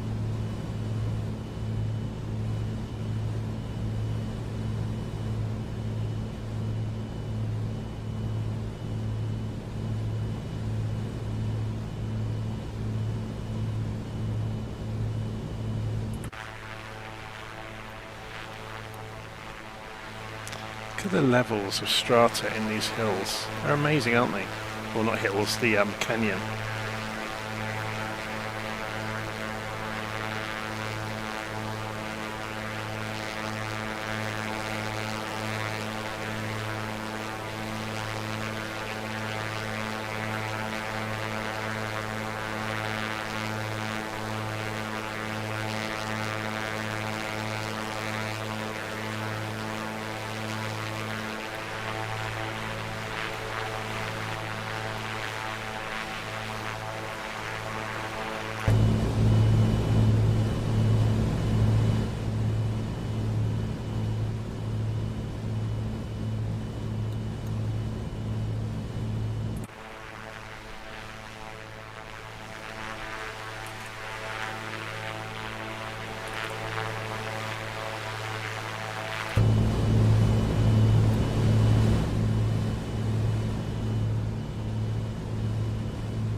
Yeah, so we got the comment in the live stream, an engineer at this point would be crazy.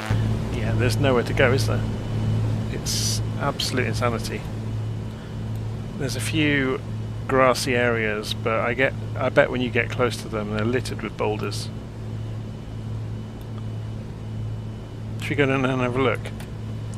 We've got time, so autopilot off. Los Angeles Center, Southwest 3294, flight level 400. So just out of interest then, let's follow this old stream bed.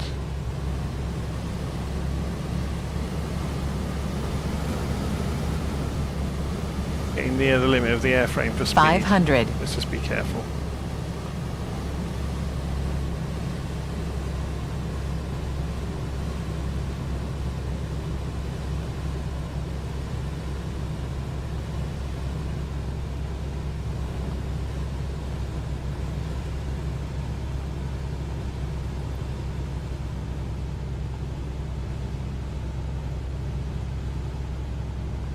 Since we're in this part of Utah, one of the most striking features visible from the air is the Dirty Devil River. This river winds its way through some of the most remote and rugged terrain in the state, carving deep canyons into the red rock landscape. Denver Center, The JetBlue Dirty Devil got its 2348, name flight from level early 350. explorers who found its muddy waters and twisting JetBlue course a 2348, real radar challenge to contact. cross. Definitely not a river you'd want to try and bathe in. Over millions of years, it's created a labyrinth of canyons that are a favorite for adventurous hikers and even a few daring kayakers.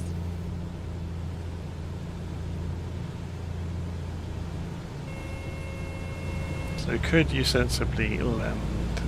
There's obviously you can't land down in the bottom because it's just a scree slope straight into the water. But are any of these areas flat enough? 500.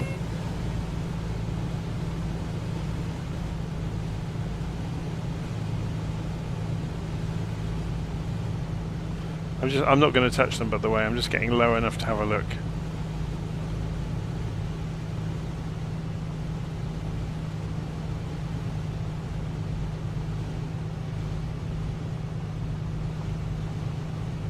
Denver Center, United 526, flight level 370. United 526, radar contact.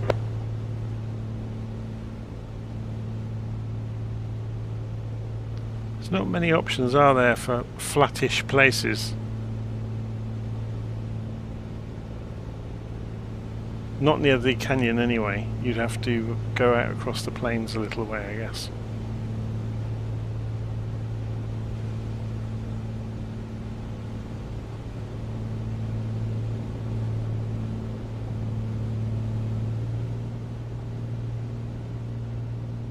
Denver Center, Southwest 3265, flight level 390.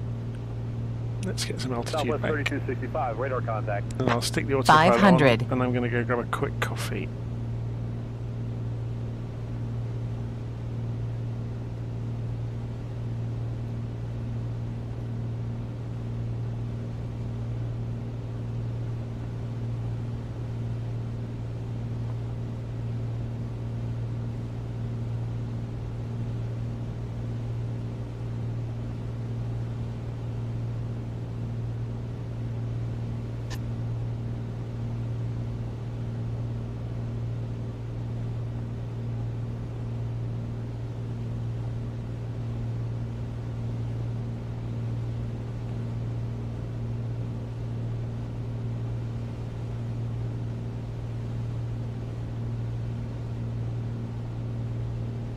So we're just coming up through 6,200 feet. If we come up to about 7,000, we'll be good.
Okay, so if I move us up slightly and then look down slightly, you get a nice view of the landscape around us.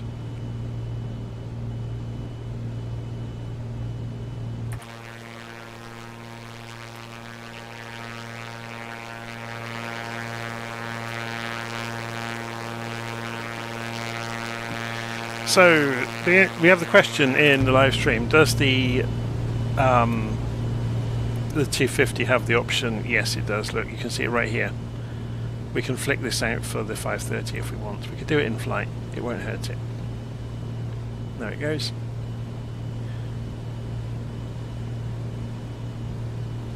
You get a slightly different transponder kit down there. Look, you can have no GPS as an option as well, which I actually prefer in this aeroplane at least. I like the challenge of flying without GPS. So if we wanted to go and program this, since we're in this rugged part of Utah, the closest spot worth mentioning is the town of Monticello. Founded in the late 1800s, Monticello started as a small farming and ranching community, and later became a hub for uranium mining during the mid-20th century. The town sits right at the base of the Abajo Mountains, which means it's surrounded by some pretty stunning scenery, perfect for anyone who loves the outdoors. It's also the gateway to the Needles district of Canyonlands National Park, so it's a favorite stop for hikers, bikers, and adventurers. And here's something. Monticello's elevation is over 7,000 feet, so even in the middle of summer, you might catch a cool breeze or two.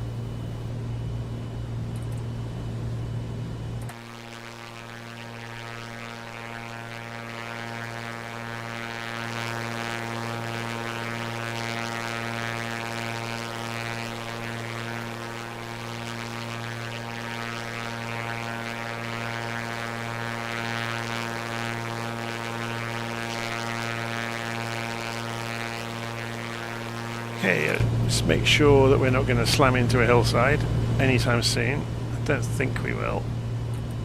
If I put into LittleNavMap that we're at 7,000 feet and we're VFR, and then I pull up the... oh, maybe we will. We need to be at 12 given our track then. That's because of these hills over here, I imagine. Okay. So we'll turn off the altitude hold and we'll allow the airplane to climb. I'm just going to put some elevator trim in to stop it climbing. Denver Center, Air Canada 7903, flight level 320. Air Canada 7903, radar contact. So we've got 1,000 feet a minute. We'll let it keep climbing for a while.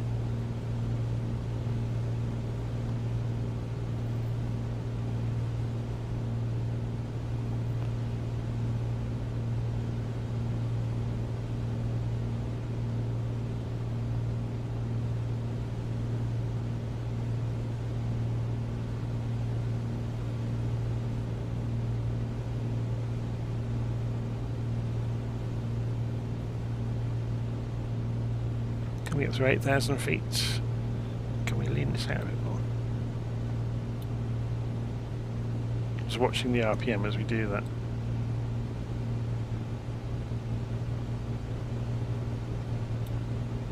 Just a bit too much.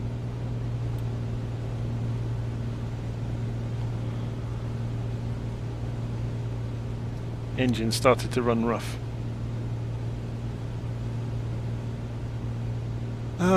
We could put this on the arc mode, couldn't we?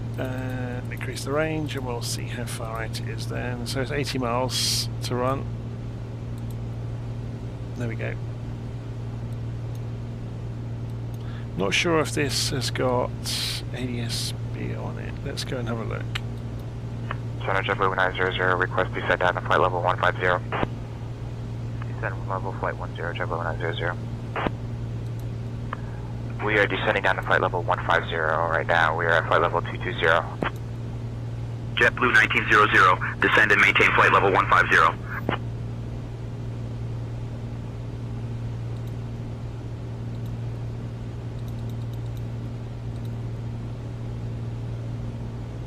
Hey, no aircraft nearby. We're the only game in town.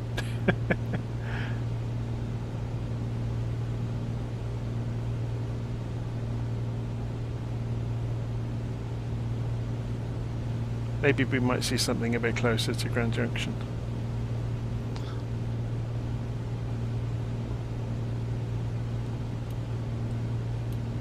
Sorry, I'm supposed to be letting you see the landscape, aren't I? And I'm busy messing around with...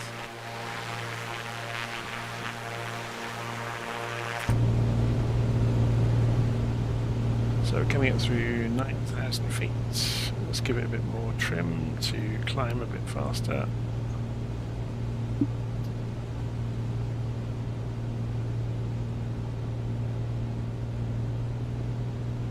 So we're being altitude limited in terms of power now, quite severely.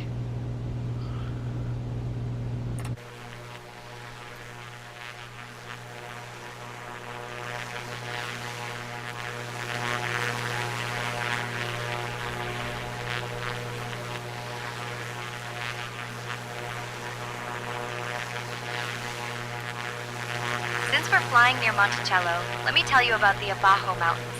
These mountains are sometimes called the Blue Mountains, and they rise dramatically above the surrounding desert, making them a real eye-catcher from the air. The highest peak, Abajo Peak, stands at 11,360 feet, and is often capped with snow, even when the desert below is baking. The mountains were formed by volcanic activity millions of years ago, which is why they stand out so much from the otherwise flat landscape. Hikers and mountain bikers love exploring the forests and meadows up there, and if you look closely, you might spot old fire lookout towers perched on the ridges.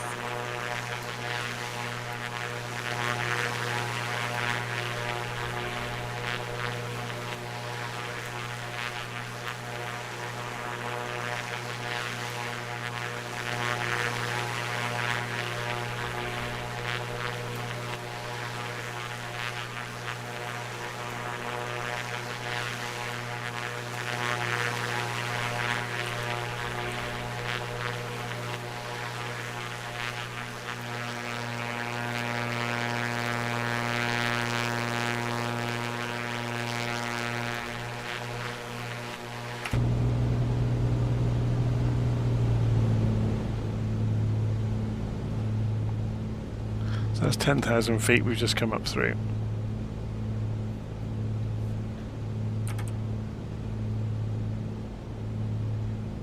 So where is... That's the place we're having to avoid. So it is a ridge. Okay, so if we just stay to this side of it, so if we were to go out of position, that saves our bacon, look. So we'll just put altitude hold on at that point. So it is that outcrop that's appearing on the map. Denver Center, Southwest 1394, flight level 360. If we sit this side of the Southwest cockpit, 1394, radar contact. we get a nice view, don't we?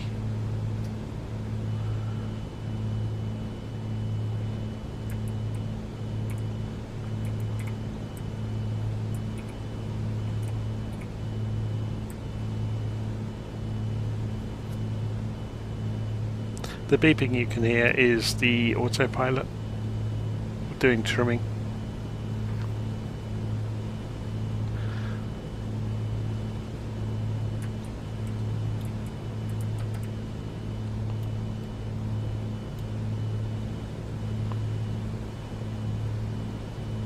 Okay, so while we fly along, I'm going to go and make a quick coffee.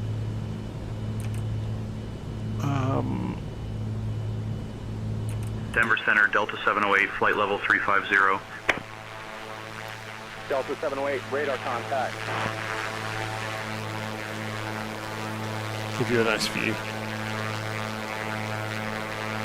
So I'll be back in a few minutes.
Since we're in this part of Utah, let me tell you about the La Salle Mountains. These peaks are the second highest range in Utah, with Mount Peel topping out at 12,721 feet. The La Salles were formed by volcanic activity millions of years ago, so they're a dramatic contrast to the red rock desert all around us. Early explorers and ranchers used the snowmelt from these mountains as a crucial water source, so you could say the La Salles have been keeping people hydrated for centuries. And here's something. On a clear day, you can spot these mountains from over 100 miles away, making them a real beacon for anyone navigating the wilds of southeastern Utah.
That's incredible, isn't it? I'm just looking at that, the line of that hill, look, and the road. And civilization starts all of a sudden. So that is Spanish Valley Vineyard and Winery and Moab that we were talking about. So there's the town. Oh, we've got to go and have a look, haven't we? So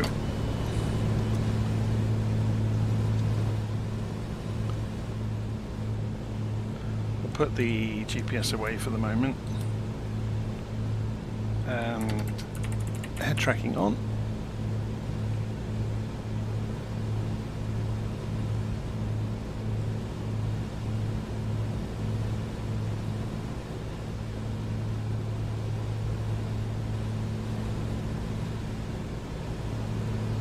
That is amazing, isn't it?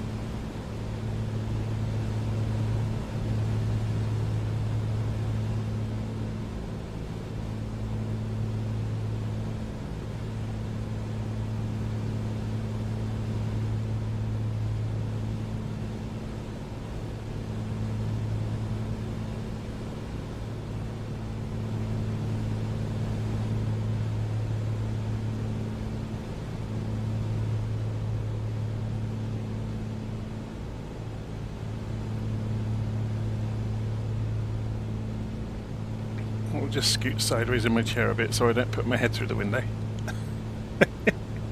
You can open this in the air, by the way. Just don't put your phone near it, because it will get sucked out of the window and disappear. Sunset. Yeah, actually, it's getting pretty dark. We need to carry on towards Grand Junction before it gets too dark, don't we? Let's do that. At our 1 o'clock, about 9 miles out, you'll spot Arches National Park. This place is basically a playground for Mother Nature, showing off over 2,000 natural stone arches. Yes, someone actually counted. The park was established in 1929, and it's famous for its fiery red rock formations that look especially dramatic from the air. The most iconic arch, Delicate Arch, is so famous it even made it onto Utah's license plates. Early explorers thought the area looked like a scene from another planet, and honestly, they weren't wrong.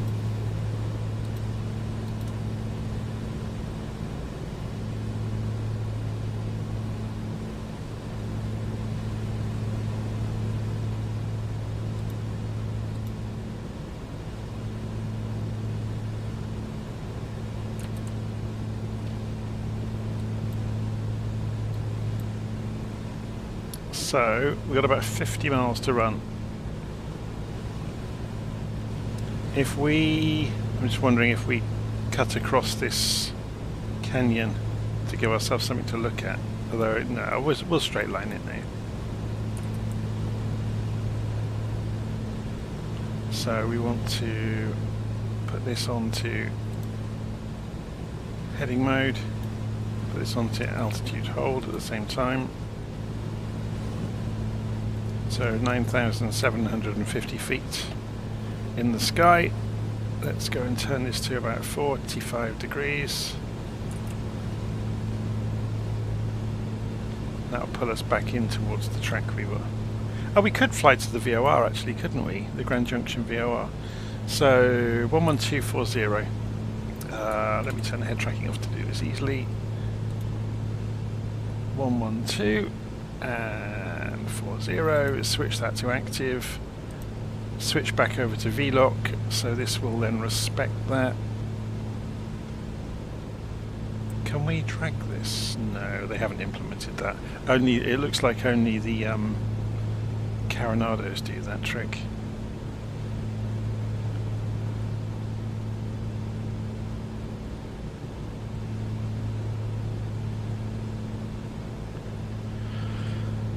Okay, so we're flying straight for the VOR, and we can see now 38 miles to run. Estimated time en route 22 minutes. That's to Grand Junction though. That's the GPS, not the so we could add it to our route though, couldn't we? So rather than going direct, we'll go via Junction. So if we go flight plan, and at the moment we're going, doing a direct. Let's go and put KGJT in as our. Actually, we'll put the VOR in first. JNC.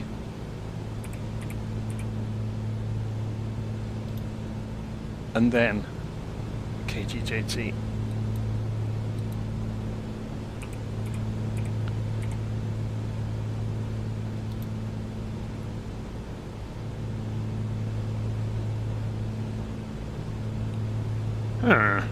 Why won't it let me do it?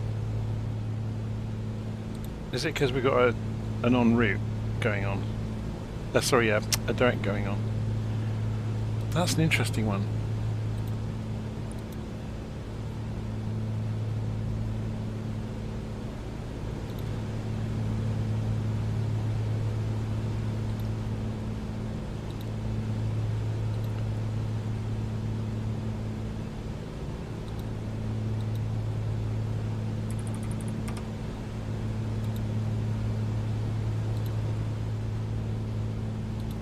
Ah, there we go. That's what I was trying to do. And then go KGJT.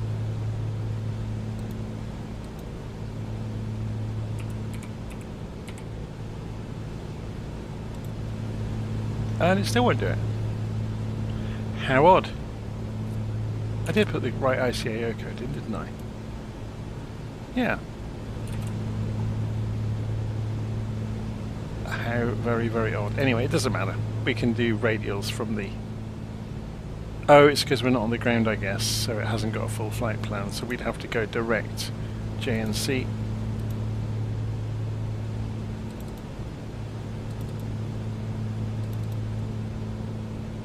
And then just fly the radials from there. Since we're in this part of Utah, let me tell you about the La Salle Mountains. These peaks are the second highest range in Utah, with Mount Peel topping out at 12,721 feet. The La Salles were formed by volcanic activity millions of years ago, so they're a dramatic contrast to the red rock desert all around us. Early explorers and ranchers used the snowmelt from these mountains as a crucial water source, so you could say the La Salles have been keeping people hydrated for centuries. If we add a position there, and add a position there, that's the route we're heading. Piper 29er Papa, contact Denver approach on 119.7. Contacting Denver approach, 119.7, Piper 29er Papa.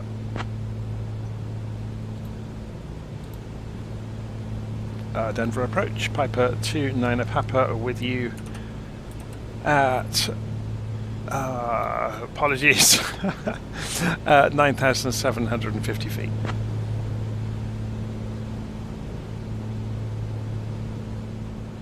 Piper 6229er Papa, Denver approach. Good evening, Cisco altimeter 3039er. Altimeter 3039er, Piper 29er Papa.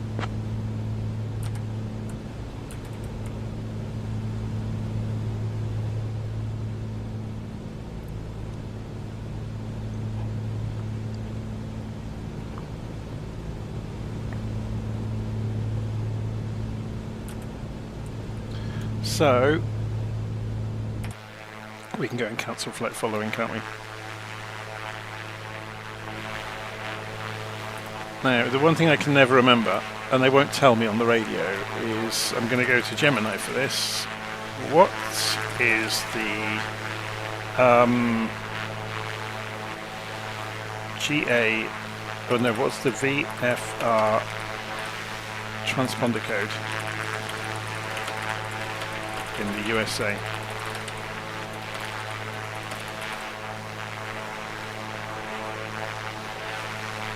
It's 1200. I always get confused between the different countries.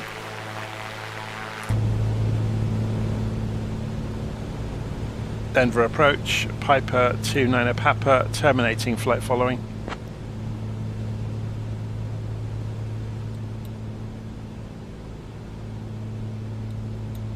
Piper 29er Papa, radar service terminated, squawk VFR. Squawk VFR, Piper 29er Papa. So what they mean by that is change that back to 1200, which we can't do because we can't get to it, but can we click on the pole? No, we can't. And we're going to have to get rid of the tablet first. There we go.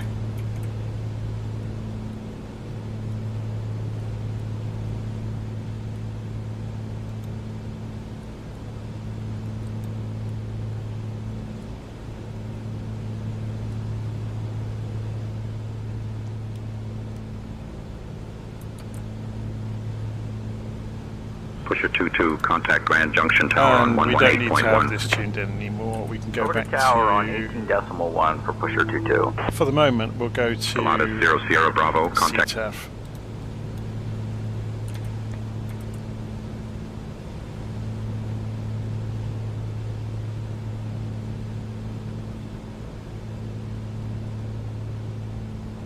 Okay, so I'll leave it on an outside view so you get to see something nice along the way. Watch the sunset.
Since we're in this part of Utah, let me tell you about the Fisher Towers. These dramatic reddish rock spires shoot up from the desert floor and are a favorite with rock climbers and photographers alike. The towers are made of Cutler sandstone and date back over 200 million years. Talk about ancient skyscrapers. They were named after a local miner, and their wild shapes have even starred in a few Hollywood movies. If you look closely, you might spot climbers tackling the famous Titan Tower, which is the tallest of the bunch at over 900 feet.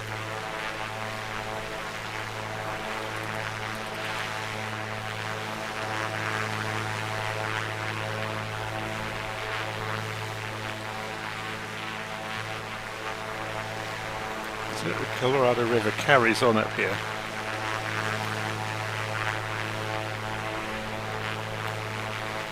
So we should start to see Grand Junction fairly soon out in the distance. It's going to be getting dark when we come in, isn't it? We're going to lose the sun very soon. Let's go and put our lights on just to make sure we get seen in the sky. So we're going to go and put the landing lights on. The strobe's already on. Yeah, we're good to go. Let's bring the range down.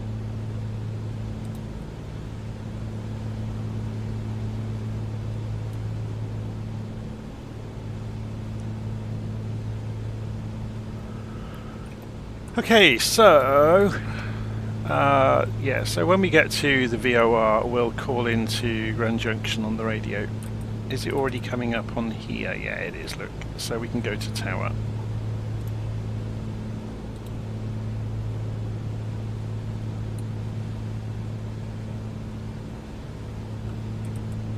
So we'll just carry on towards the VOR for the moment.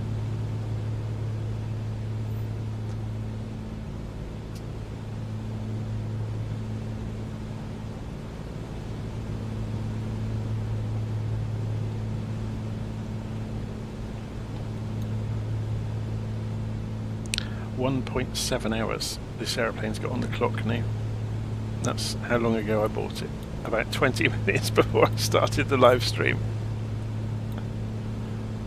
This is good, isn't it? It's very predictable.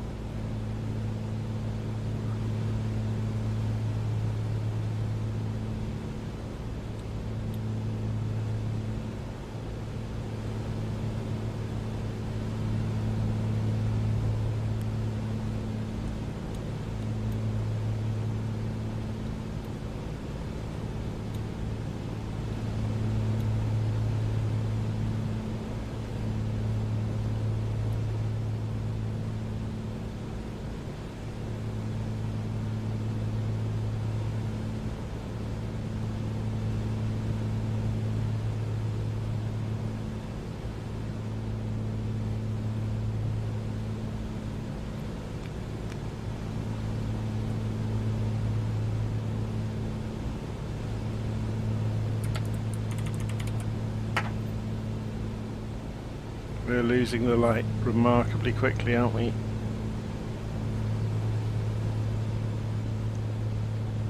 It's going to be an IFR landing. We've got ILS though at Grand Junction. Oh, this is good. Look, it's got an offset. Very cool. And it looks like that's going to be the runway that we're using. We'll call in anyway, and we'll ask what they want us to do. We're already tuned into 118.1, aren't we? Let's have a look. 1181, yep.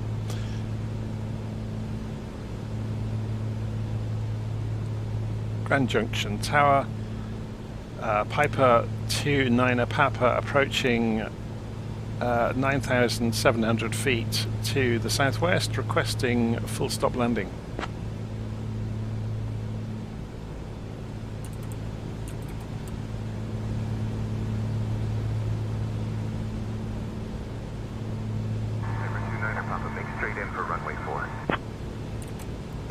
TBM 5 Lima Mike, contact departure.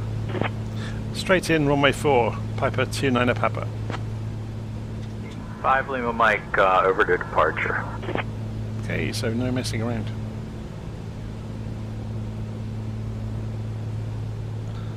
Let's come off the autopilot.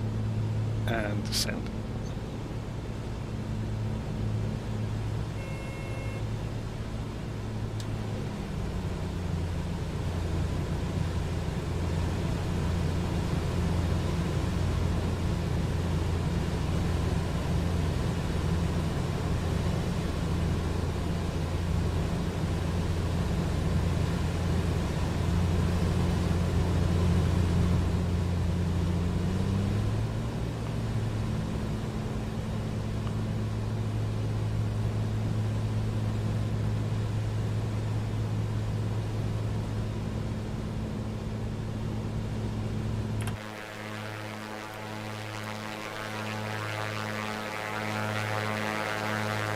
There goes the sun.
Theory 33, contact departure. Order departure for Theory 33, good day. November 5, Papa Whiskey, contact departure. Should we have a bit of fun just before Okay, over we... to departure. November 75, Papa Whiskey. Before we approach Grand Junction, let's just have a little bit of fun flying low across the fields. Terrorise the farmers for a few minutes.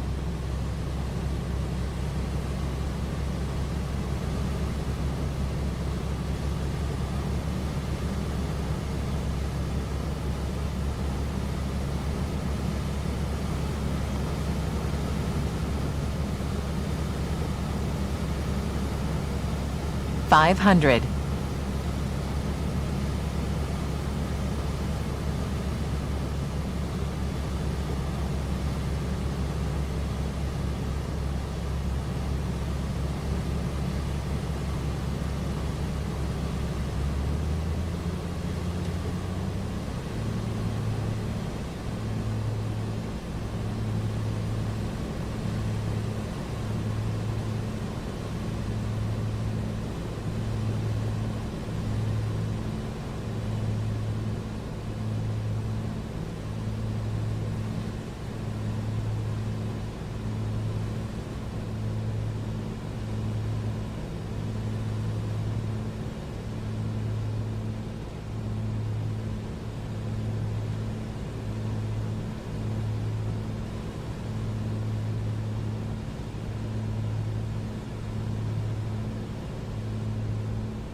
Theory 33, contact departure on 119.7.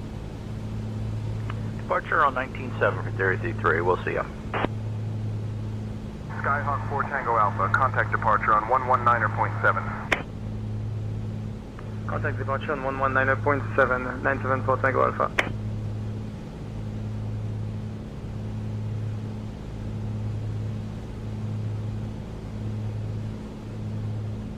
So first thing we're going to do is bring the fuel mixture a bit more rich. We're still at high altitude, but we don't want to risk starving it on the way in, because we will be descending as well, remember.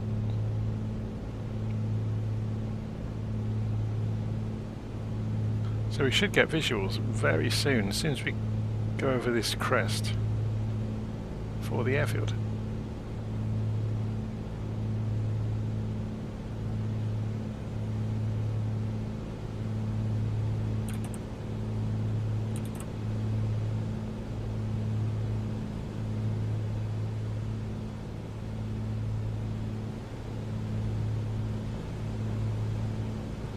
Should we have a look at these landing lights? I'm presuming it's just the ones on the edge of the wing, yeah.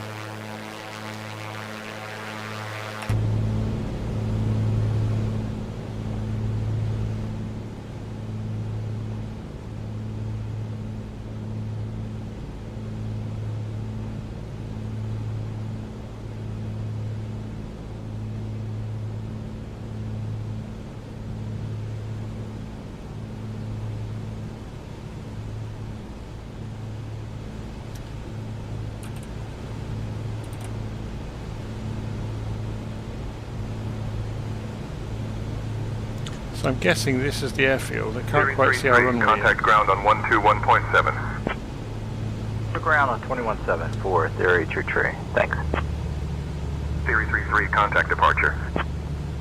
Over to departure for Theory True Tree.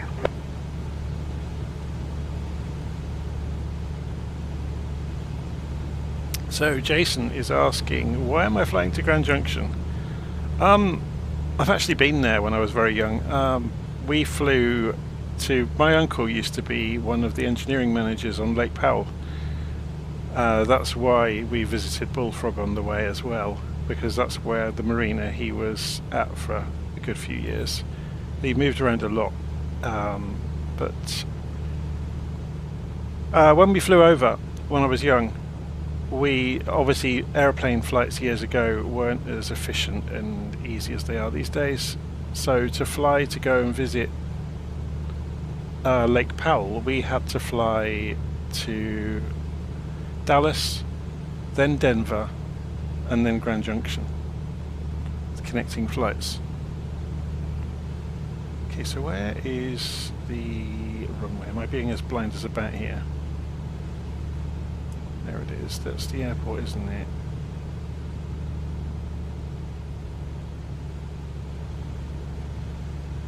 Let me just double check this. Nope, we're miles away.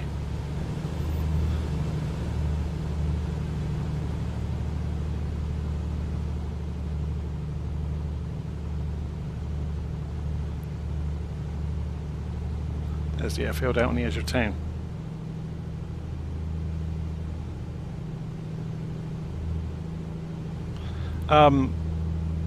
Yeah, so we flew into here when I was very, very young.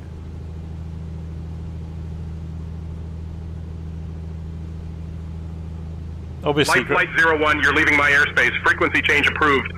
Grand Junction is obviously famous for lots of reasons, Flight 01. Happy New Year. It's been in many, many movies. I guess the most memorable for me is going to be War Games.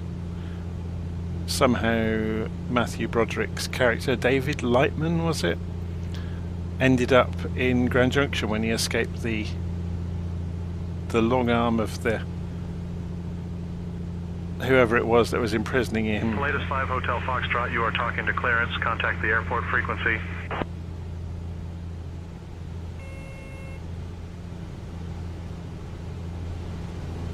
Okay, we need to get rid of some speed, so let's just side slip this for a moment. Piper 29er Papa, winds 310 at 5. Runway 4 cleared to land. Clear to land, runway 4, Piper 29er Papa.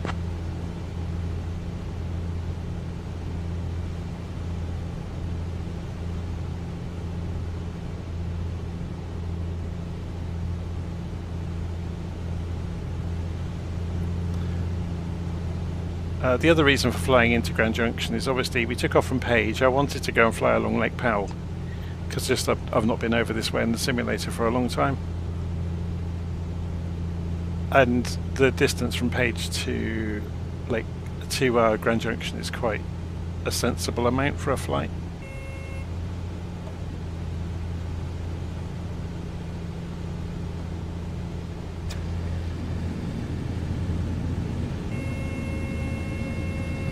Just waiting for the gear to go down.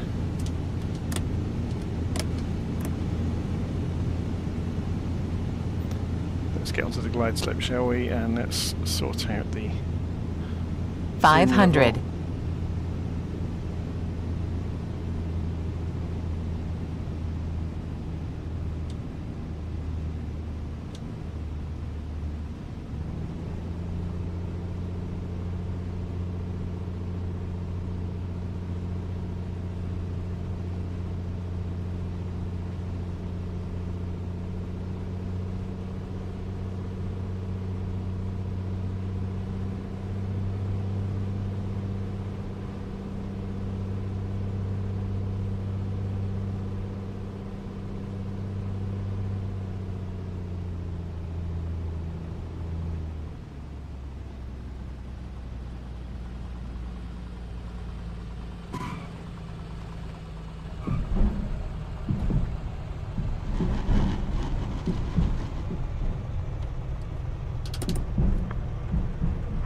755 Hotel Foxtrot out of 6,600 for 9,000 climbing.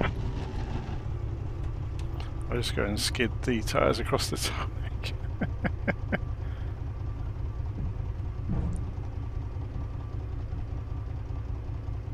Piper 29er Papa, welcome to Grand Junction. Contact ground on 121.7. Contacting ground 121.7. 29er Papa.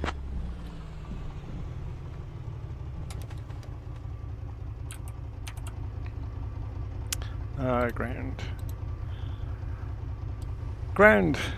Piper 29er Papa requesting taxi to general aviation parking. Let's have a look at the map.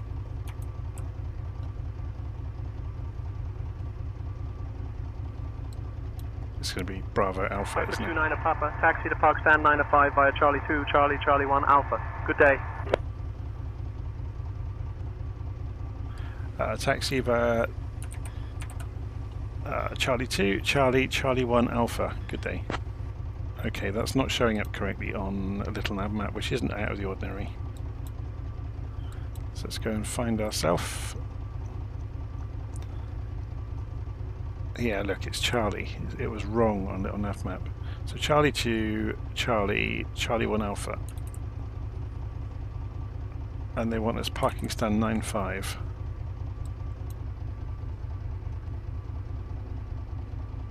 Which this doesn't show. Have we got any more charts at all for this airport? So if we do new flight, destination was Grand Junction Regional, and that will then give us options to see charts for it, and we can go to taxi charts, and we want the stands, don't we? This probably isn't going to show it. No.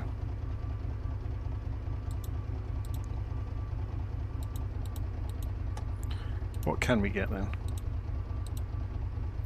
Not much. This is where Navigraph kind of falls apart, because it hasn't got as much as you would wish sometimes. Oh well. We'll just go and park. At least we know where we're going.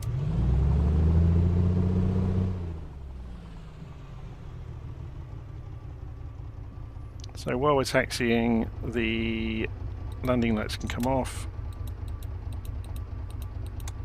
and the strobes. We're going to go and park where those guys are. It's close enough.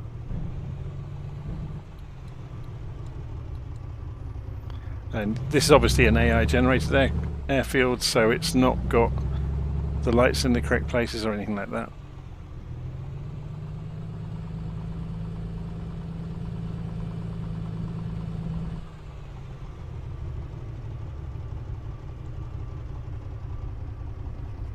Grand Junction ground, good afternoon. Citation Theory 33 is at Alpha 5. I'd like to taxi down to West Star. Citation Theory 33, Grand Junction ground, taxi to West Star Aviation via Alpha. West Star via Alpha for Theory 33, thanks.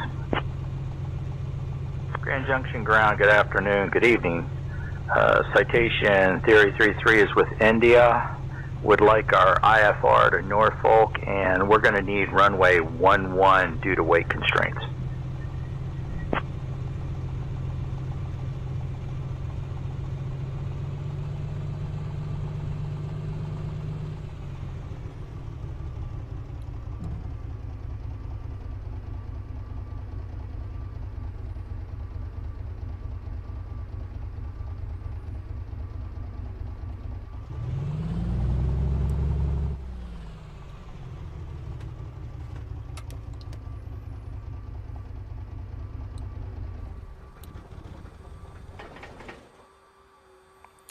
Okay, let's go and turn things off.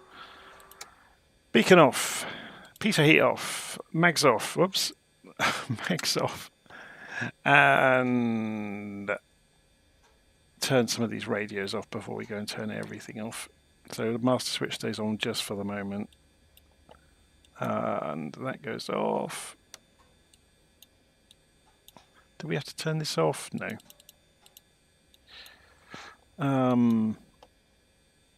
I don't think this does have...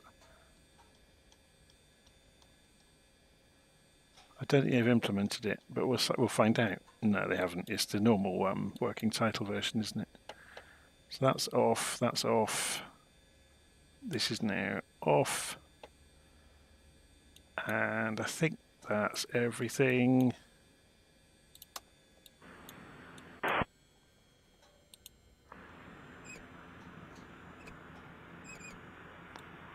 Cool. So there we go. We got home in one piece.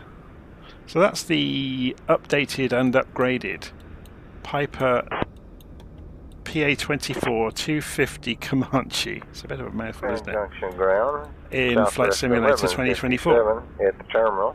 And I'm going to go and get rid of Say Intentions. They obviously haven't hooked up the integration between the two. So you'll see the airplanes disappear now. I've got rid of Say Intentions because it was injecting them all. Yeah, it's a really nice little plane. Yeah, the time I came into Grand Junction when I was young, we flew in on the big jets. So if we go and have a look at the airport layout, there's the main runway. And I remember parking up here even. So our plane taxied to a stop right here. And this was the terminal building where the waiting area where people waiting for flights to come in. Or was it over there? It might have been over there. Yeah, that looks like logistics. So we would have stopped here. And my family, who we hadn't seen for 20 years, or no, 10 years probably at that point, were in here. And I remember seeing them. It's such a core memory. It's funny, isn't it, how memories stick with you when you're young. But yeah, Grand Junction Airport. It's a strange place, isn't it? There's obviously all the parking lots. And then we drove from Grand Junction to Lake Powell. I think we stopped at a Motel 6, I seem to remember, in Grand Junction. So that probably goes back a bit. I bet that chain hasn't existed for years. So if we go overhead, we can see the lights, can't we?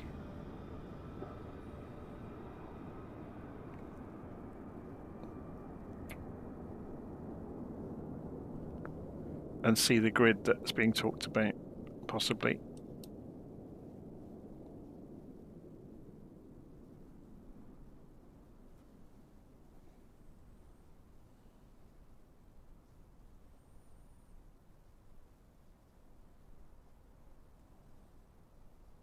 Or not. The streets are marked by how many miles they are from the Utah border. That's interesting.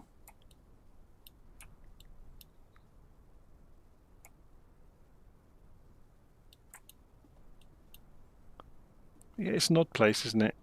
It's in the middle of nowhere. And there's the airport. Anyway, I'm going to leave it there for today. Hopefully you've enjoyed that. So this was, as I said, the Piper PA24 250 Comanche from A2A, who make this, well, make some very, very good aircraft for various simulators. Apparently they make warbirds on the other simulators. They haven't appeared in 2020 or 2024 yet. So that's something to look forward to, I guess, in the future. It's getting properly dark now, isn't it? So I'm going to call it a night. And I'll see you all again soon. Thank you ever so much if you followed along. That was a good fun flight. It was good to reacquaint ourselves with this aeroplane and see how it works. It's got really grubby, hasn't it? We washed it before we took off. Should we try that just quickly before we go? So let's get the tablet back out. So just looking at this, look at the rubbish on the wing and on the fuselage. So if we come back in here, maintenance, spark plugs, oil, engine, airframe, wash the plane and clean the bugs. And they've done a pretty good job. So most of the bugs have gone. Very good. Right, I'm going to leave it there now. I really am. and I'll see you all again soon. So put the tie downs back in place. I'm not sure how we put the chocks back in place. I think they're in the stowage somewhere in the aeroplane. But obviously you can do it here as well.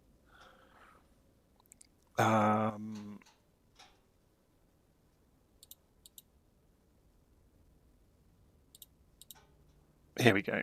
So we got the wheel chocks, the tie downs, the pitot covers, headphones as well.